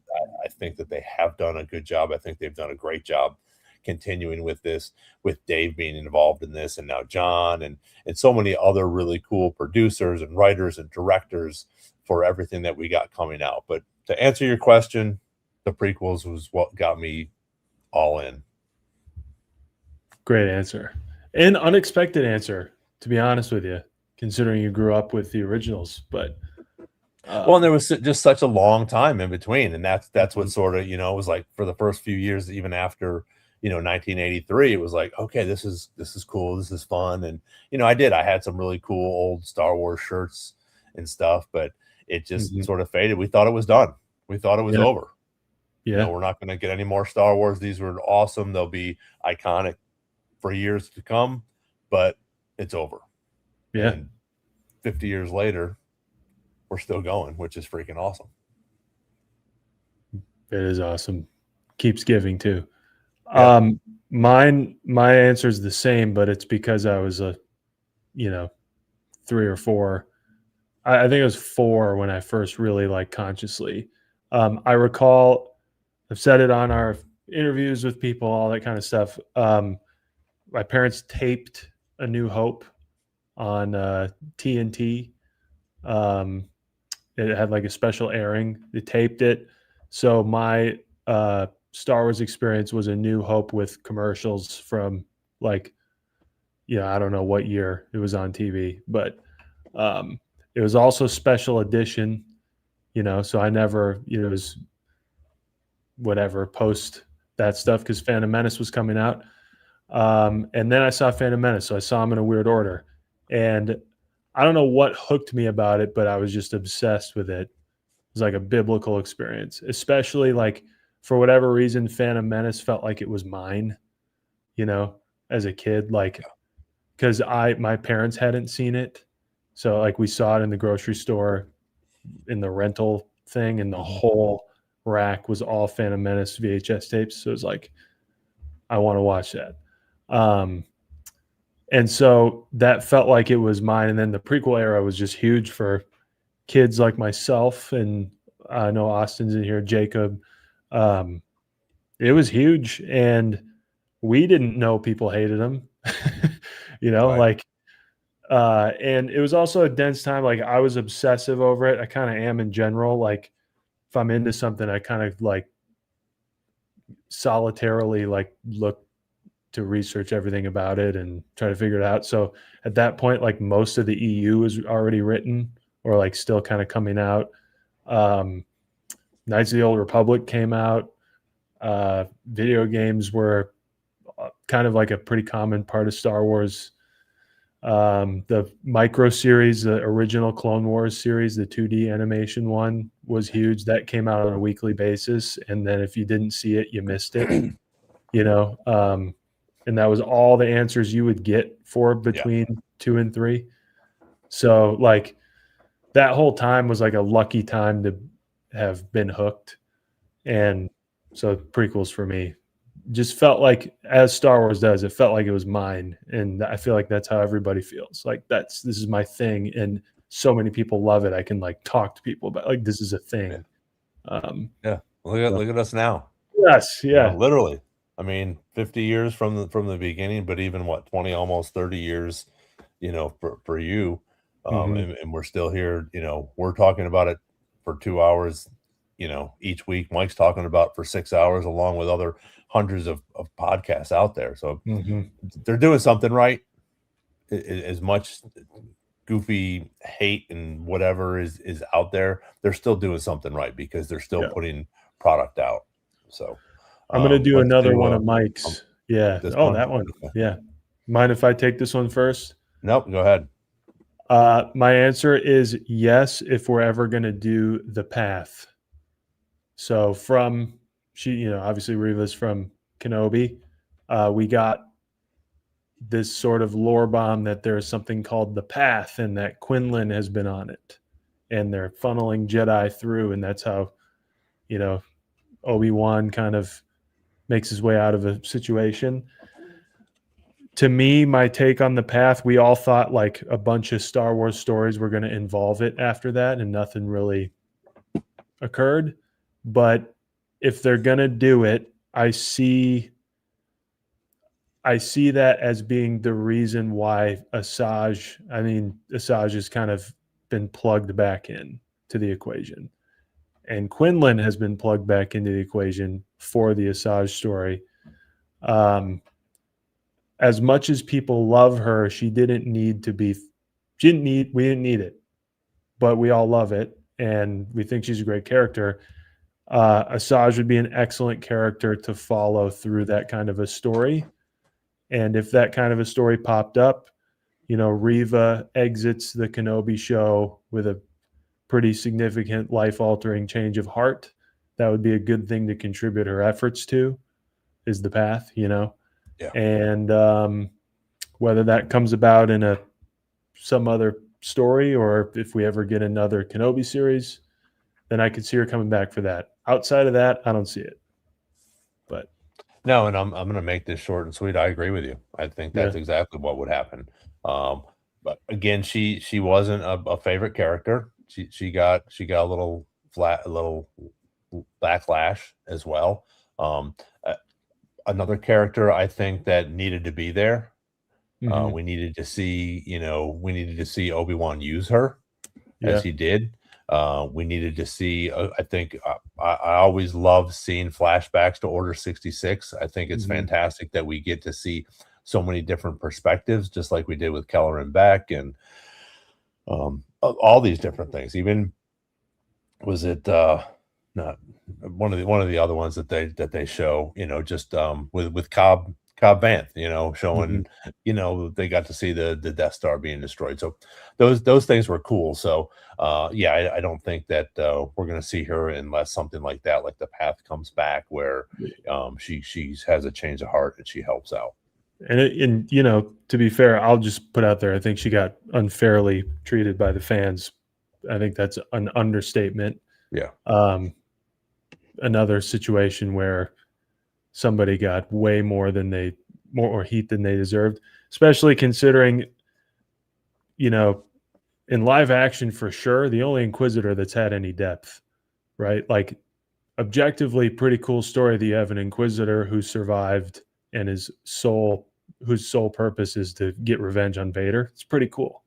And worth, if she has a life-changing event like she did and wants to switch roles, then the Path is the way to do it. Seems like it was teed up for that anyway. But all right, should we do a new one? Fantastic. Yeah, I'm gonna do. I'm actually gonna do, because we're getting a lot.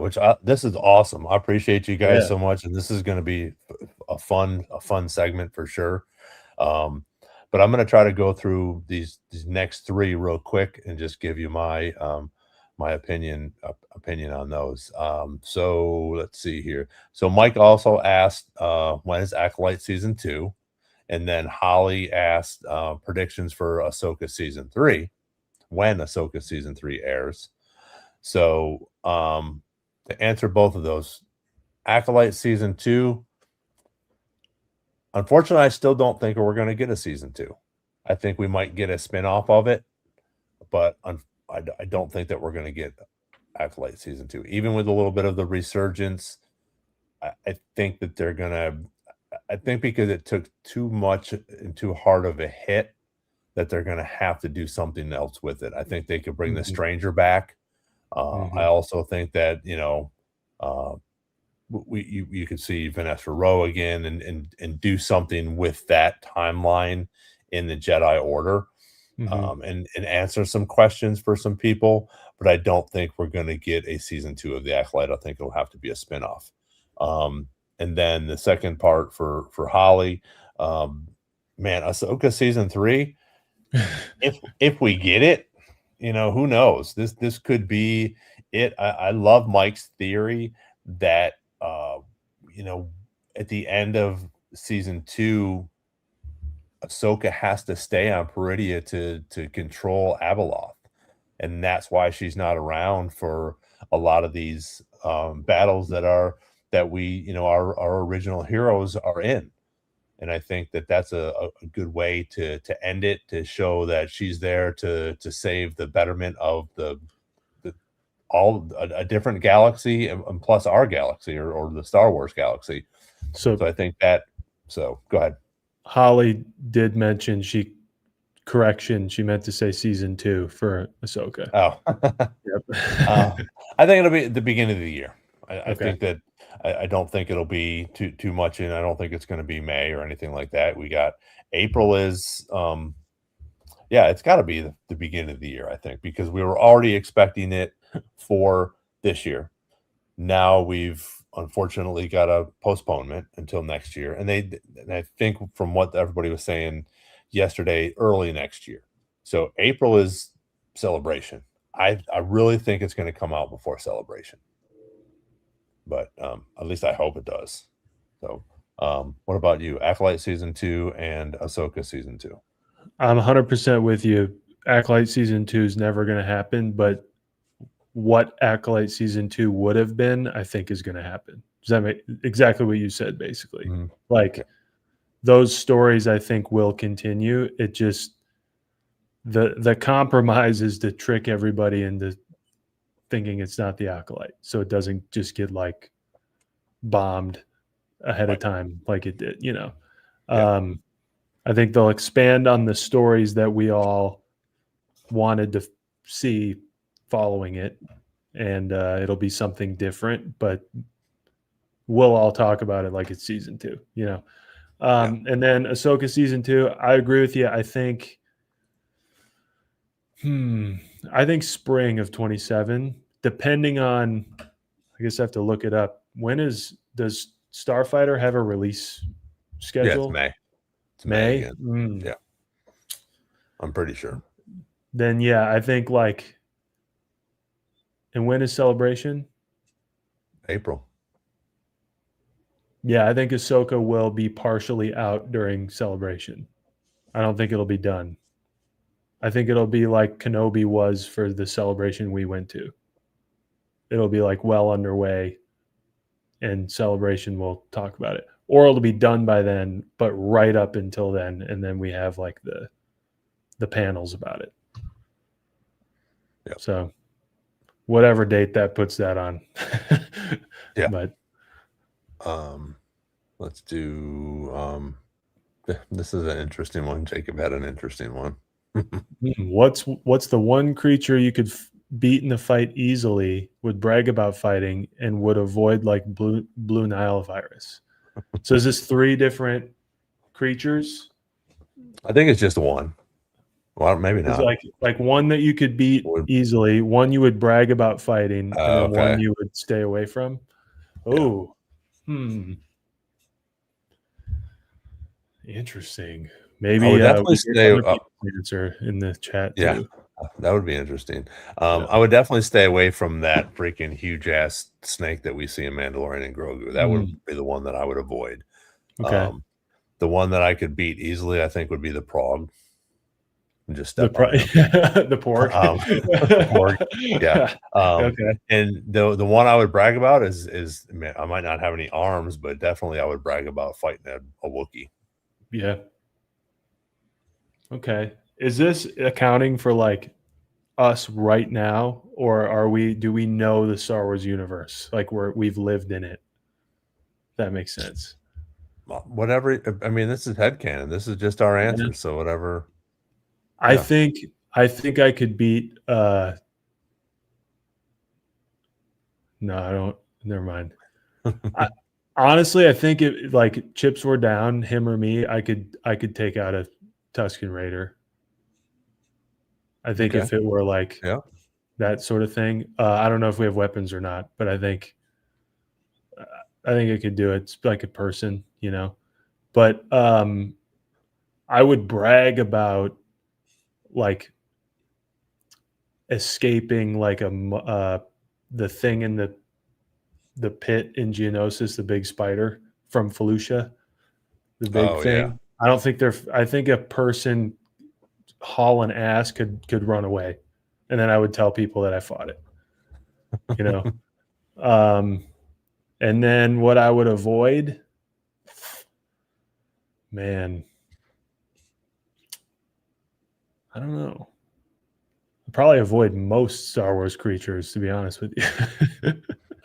Yeah. I would avoid walking near a Sarlacc pit. Yeah. It seems like a There lame you way go. to go out. Yeah. So, No, I would not want to do that. yeah. But All right, let's do this one next. Then I'm gonna look for some other two ones. boots get more boots. Yeah, maybe if he makes it out.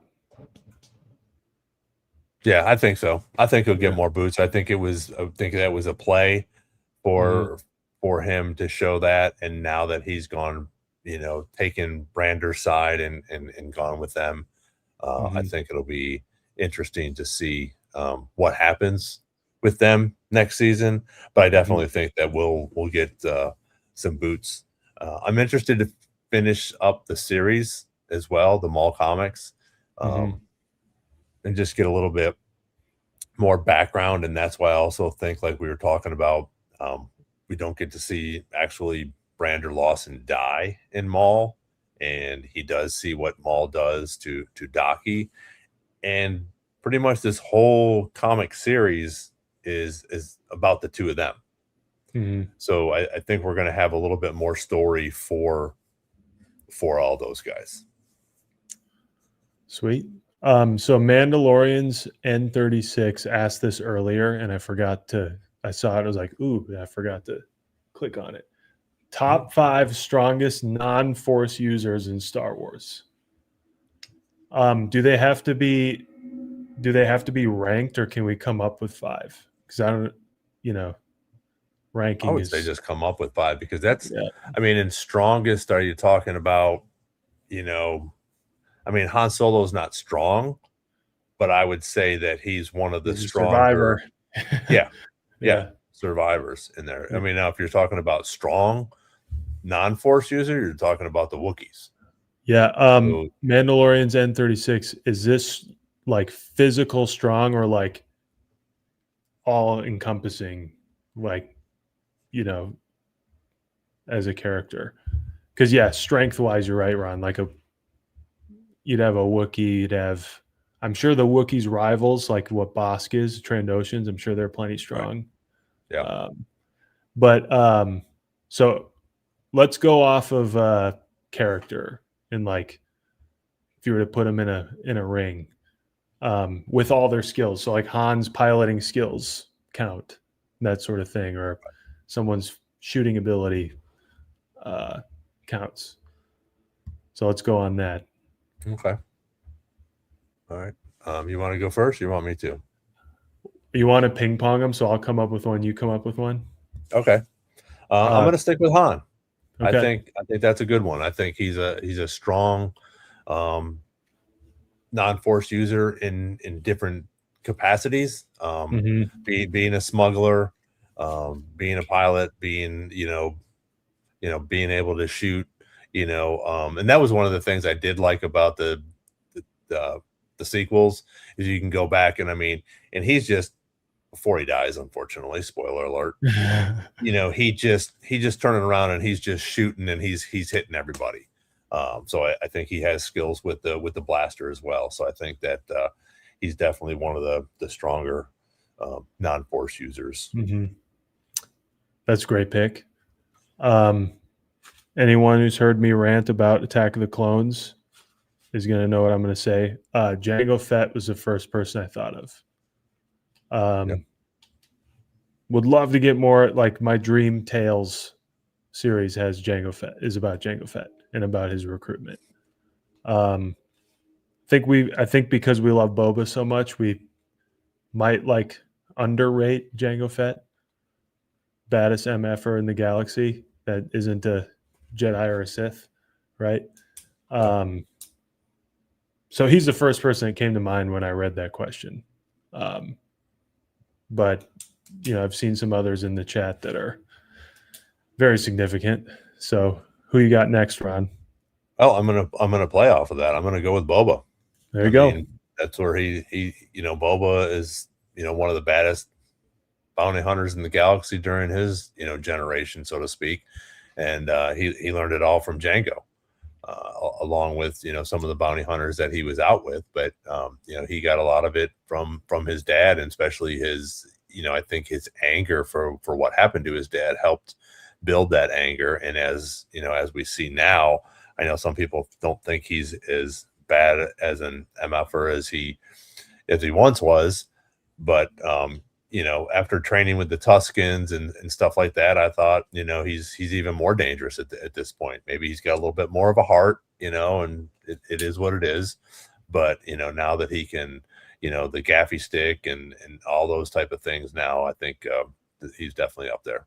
Mm-hmm. I'm gonna go with chat favorite Thrawn.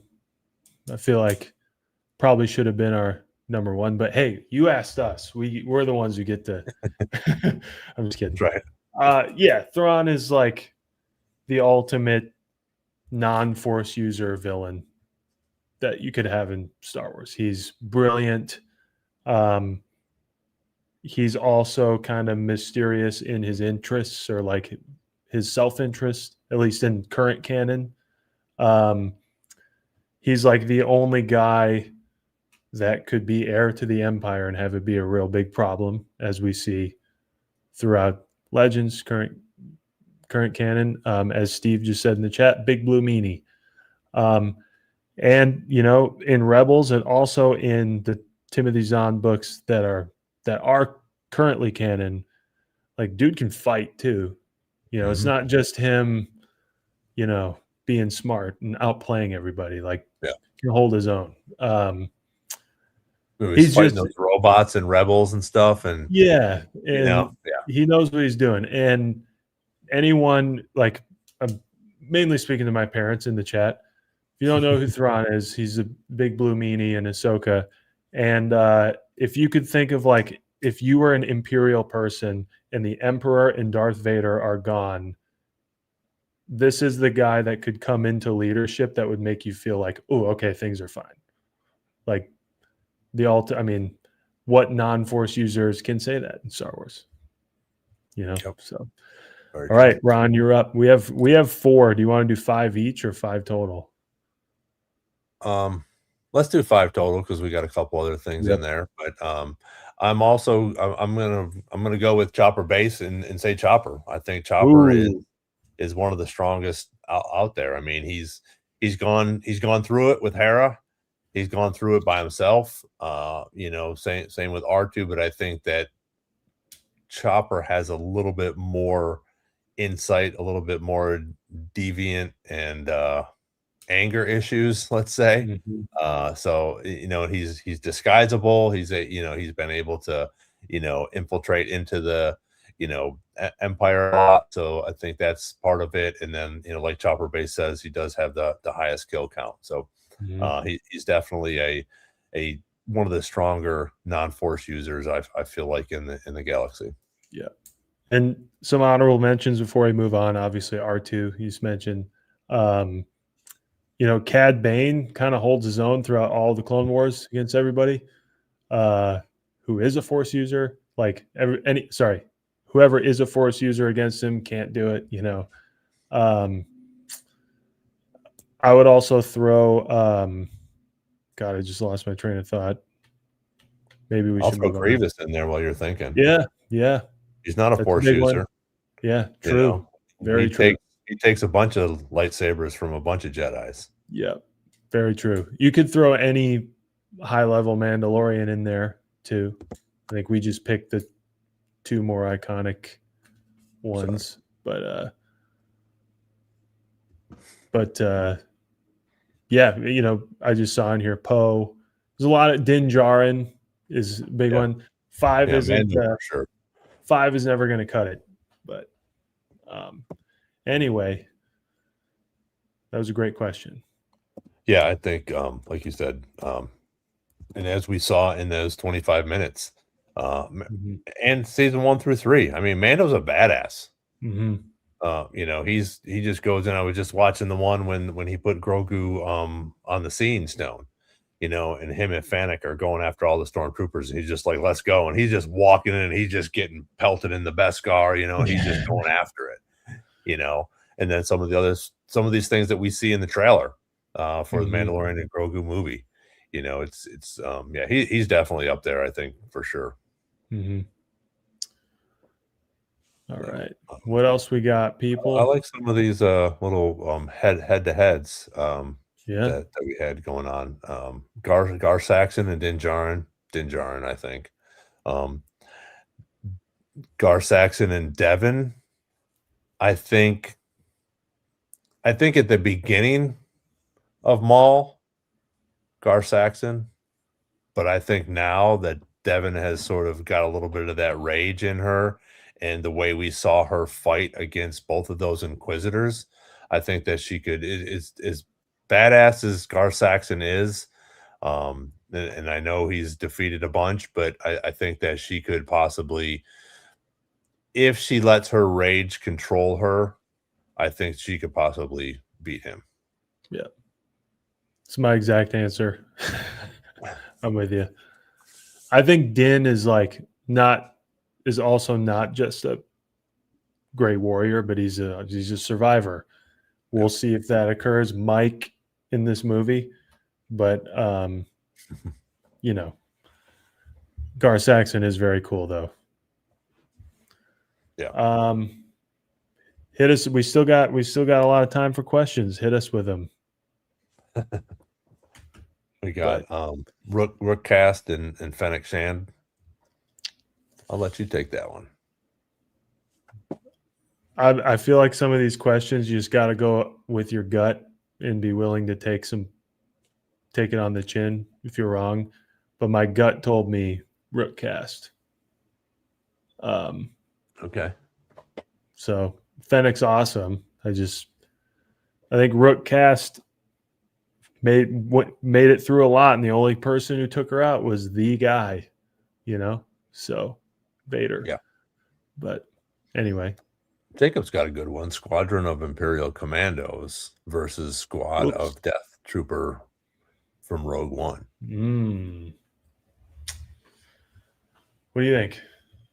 I think the Imperial Commandos. I think that the Death Troopers were okay. I think they were more of, and not to take anything away from them at all, obviously, more Secret Service style. Are we talking like the guys from Andor? Is that the Commandos? Yeah, well, he said the Andor, so I'm guessing the both of those. Yeah. That's my take on it. I think they're the Death Troopers are more there for the protection and the I'm going to jump in front of a bullet for Krennic style, where I think the Imperial Commandos are a little bit more agile and probably have a little bit more training and skills that way. I have no idea. This is just my headcanon. So that's where I would go, is with the Imperial Commandos. Great use of headcanon. Just for sake of argument, I'm going to pick Death Troopers.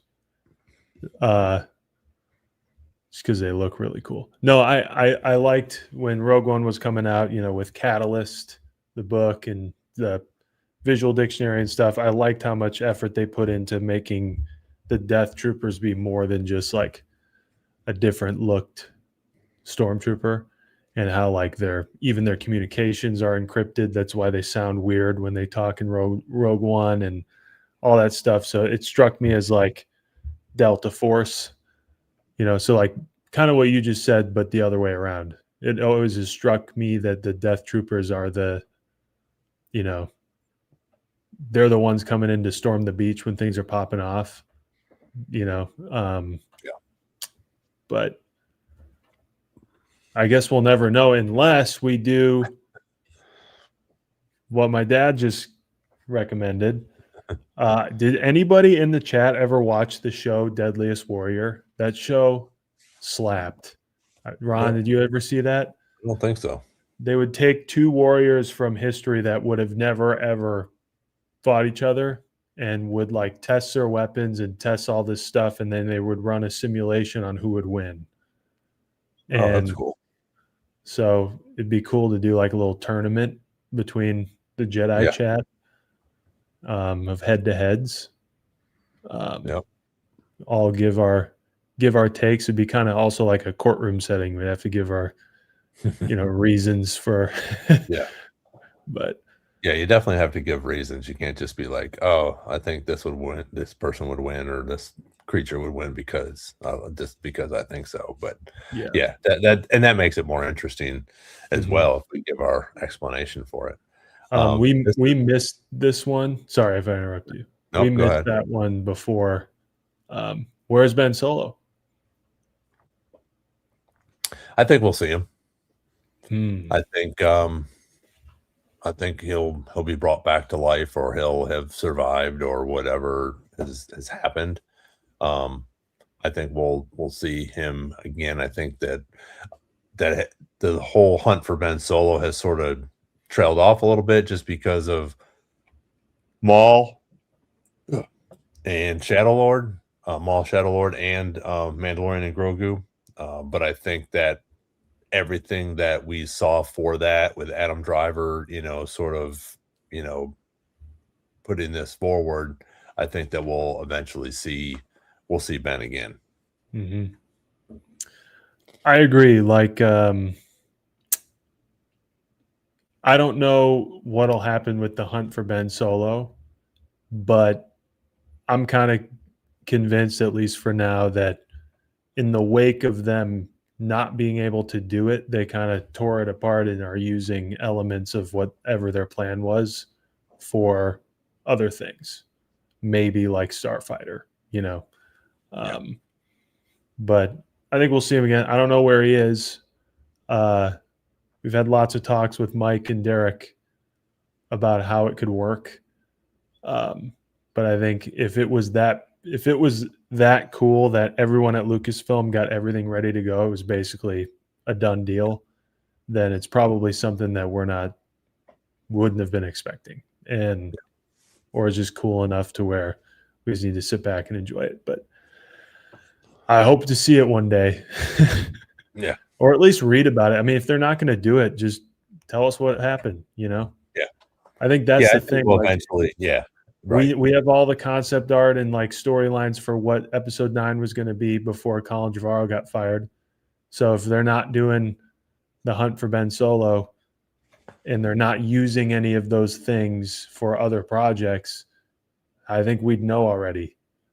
And I also think Adam Driver and those people wouldn't have like done a PR push for it. I digress. Oh, absolutely not. Yeah. Yeah, for sure. We're getting towards the end. We'll do 2 more. So if you guys got any more questions, please write them down, put them in your phone, whatever, for next week. We're going to do this every week as well. So the 2 new segments, Mic Drop and the Q&A, we will be doing from now on, especially when we don't have some stuff to talk about. I know we have Maul and Ahsoka and Mandalorian and Grogu, but we're not going through these episodes each week again, like we were with Maul, and we will hopefully with Ahsoka and definitely for Mandalorian and Grogu. But we'll do 2 more, and I want to do this one, and I want you to answer it first. Are you kicking it to me? Yep, first. We getting saucy? Yeah, mine will be quick. Yeah, I think like social strife aside, I didn't think it was that big a deal. I think the whole, if we're going to go from Rey as nobody, which I thought was the way to go, to Rey is Palpatine's granddaughter, to but still doesn't have a family sort of thing and overcomes being Palpatine, and she says, you know what, I feel like I want to honor them and carry their name. I don't really care. I knew it was going to piss people off though, which is kind of why I was like, why it seemed like a goading of people like, hey, look what we did, that sort of thing. I don't think it's nearly as big a deal as it was made out to be. I think it's, for putting feelings in it, I think it's weirder that she's a Palpatine than her calling herself a Skywalker, in my opinion. It was cool, but that's something that would have been nice to have planned earlier, than in the same movie that happens. So yeah. Everybody's waiting for my answer. Yeah. Everybody's listening to me. Sitting on the edge of their seat. Yeah. Thinking what I'm going to say about Rey Skywalker. It wasn't my favorite ending. I will say that, Papa Boss. There's nothing we can do about it. I'm not a huge fan of her taking the Skywalker name, but it's out there. I think if we get another Rey project, I think we could get a little bit more information and sort of what's going on, but we can't change it. I know there was talk about, they're just going to forget about the sequels and things like that. They're not going to do that. They made too much money. They really did, whether you like them or not. They crushed it in the box office. But not all of them, not all the same, but for the most part, they did pretty well. So plain and simple, it wasn't my favorite ending. I think that Rey's character was cool. I think by the time we got to the end, but I also don't think that she could keep the Palpatine name after what's gone on. Sort of like the whole thing with Leia. Oh, excuse me. Leia, when everybody found out Darth Vader was her father, they were like, what the hell? Yeah. Like, and, no. And I'm with you. Like, you're not going to go by Rey Palpatine and try to sell the story like, no, but I'm not bad, Right. But I saw Jan say, like, I was fully on board with Rey being nobody. Like I was hyped about that coming out of The Last Jedi. Like, okay, we're done with that thing. And then if they're going to be a dyad and you make it significant or whatever, then the Palpatine thing is cool. It's just, to me, too little too late for the last movie. And the Skywalker thing to me was more of like, we learned in that movie that she trained with Leia, got real close with Leia. And obviously her situation with Luke, part of Rey's whole personal identity thing that she grows through the sequel trilogy is like her family and wanting a family and wanting to feel like her family's coming back for her. And the people who did were Skywalkers. And could she have said Leia Rey Organa or Rey Solo or whatever? Sure. But like carrying the Skywalker thing, I think is kind of what she's doing, like in an honor thing, not just like saying it, I think it's more, if you want to talk about like what people were mad about, like it's more unnecessary to flick on the lightsaber in that scene than it was to say like, well, I guess I'll go by Rey Skywalker. Right. That was to sell toys right there. Yeah. But anyway, I agree. Like when I heard Papa Boz said he thought Rey being a Palpatine was sick, I thought it was sick in that, like, I can't believe they did that. I can't believe J.J. Abrams is like, yeah, we're going to do this. Like, that was a very great twist for the movie. But, so I'm on both sides about it. I know you can't be that way these days, but I am. Yeah, but that's what this is about. I mean, it's okay to be like that. It's okay to, not love it. I mean, if you hate it and you don't ever want to see it again, I mean, there's no reason to come on and sit here and listen to us talk about Star Wars for 2 hours. I mean, and if that one movie ruined your whole Star Wars experience, then, well, that stinks. I mean, because there's a lot more Star Wars coming out, Jacob has a cool one, but I want to save that. So Jacob, if you think about it next week or the week after, I think that would be really cool. Who's your all dream fight between two Star Wars characters? I think it would be awesome to have Mike and Derek here as well for that one. And correct me if I'm wrong. I don't think Brett said something about the question of the clones having midichlorians from Django. That was just his blood. He didn't give them midichlorians because he wasn't a Jedi, correct? Isn't that what that says? I don't right? recall. I don't recall any of the clones having them except Omega. Right. That being such a crazy thing, you know. Yeah. I don't recall there being anything just like that. Django could have been force sensitive either, but maybe I'm wrong. I don't know. I mean, we're crushing it on the comments tonight. Thank you guys so much for all these questions, and your comments in there. I wanted to say one thing, if you guys don't mind, when we get out of here, you don't have to watch it obviously again because you guys have been freaking loyal as hell, just hanging out with us for 2 hours. But if you think about it, maybe tomorrow, throw some comments in the rewatch one. We get a ton of comments here, but I only get a couple. In the comments when the thing goes live. So I just thought that was, going to be fun if you guys throw some comments in there about what we've talked about or whatever. Just throw your 2 cents in and make sure you click on everything and smash a like if you haven't already. Make sure you tell your friends about it. Go ahead. And if you think of any Q&As that, like we all do, you're driving to work tomorrow and you go, oh, I wish I would have asked that, comment it on this video once it publishes, the live for tomorrow, comment it and we'll be sure to look at it and maybe include it in the next Q&A. Because we all do that. Man, I wish I would have talked about this thing, and then we forget about it. But yeah, and it's always a little bit more fun again when we have Mike and Derek on here as well to get 4 opinions along with your guys' opinions, which I love that you guys were answering questions along the way as well. That's cool to see what your answers are. So look forward to that again. So we will be doing the mic drop and the Q&A from now on.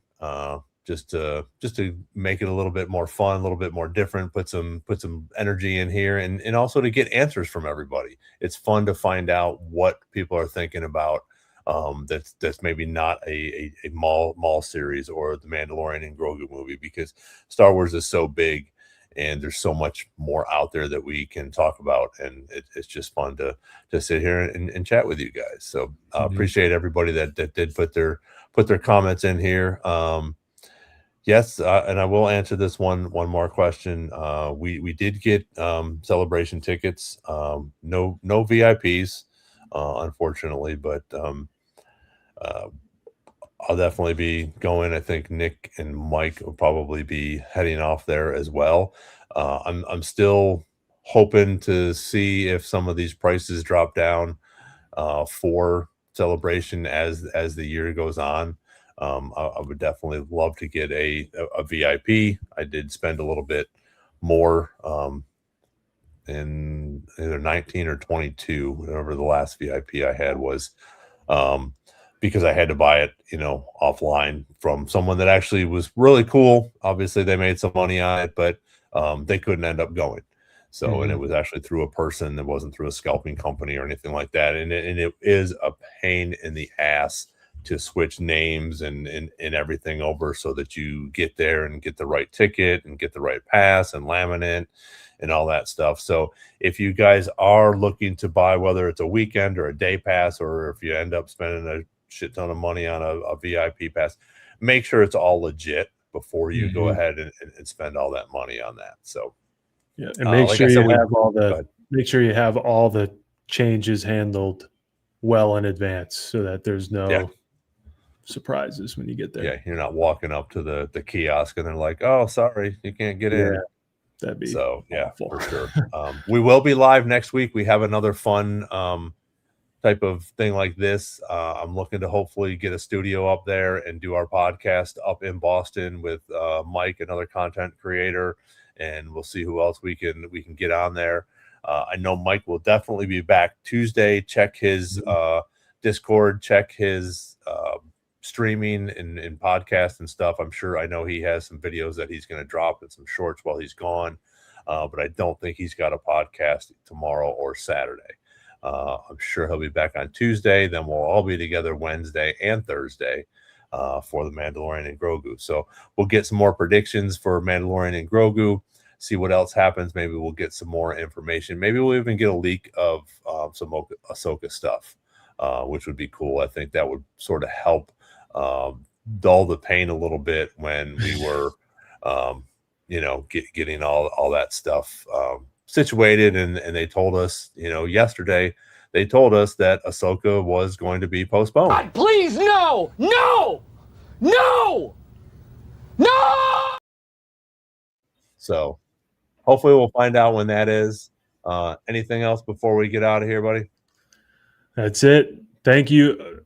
As Ron said, thank you for all the participation tonight. You guys made it fun. It's always fun, but you guys made it really fun. So yes, thanks for spending the evening with us. Absolutely. Jan, real quick, no hotel yet. The prices are insanely crazy. So I'm sort of waiting on that as well. I'm on the wait list, but I don't know when that comes up and stuff like that. So again, everybody, thank you so much for being here with us. May the force be with you. And I guess so. You can't hear that? I can. I don't know if the chat can, but okay. You can? I can't hear it. I don't know if the chat can or not.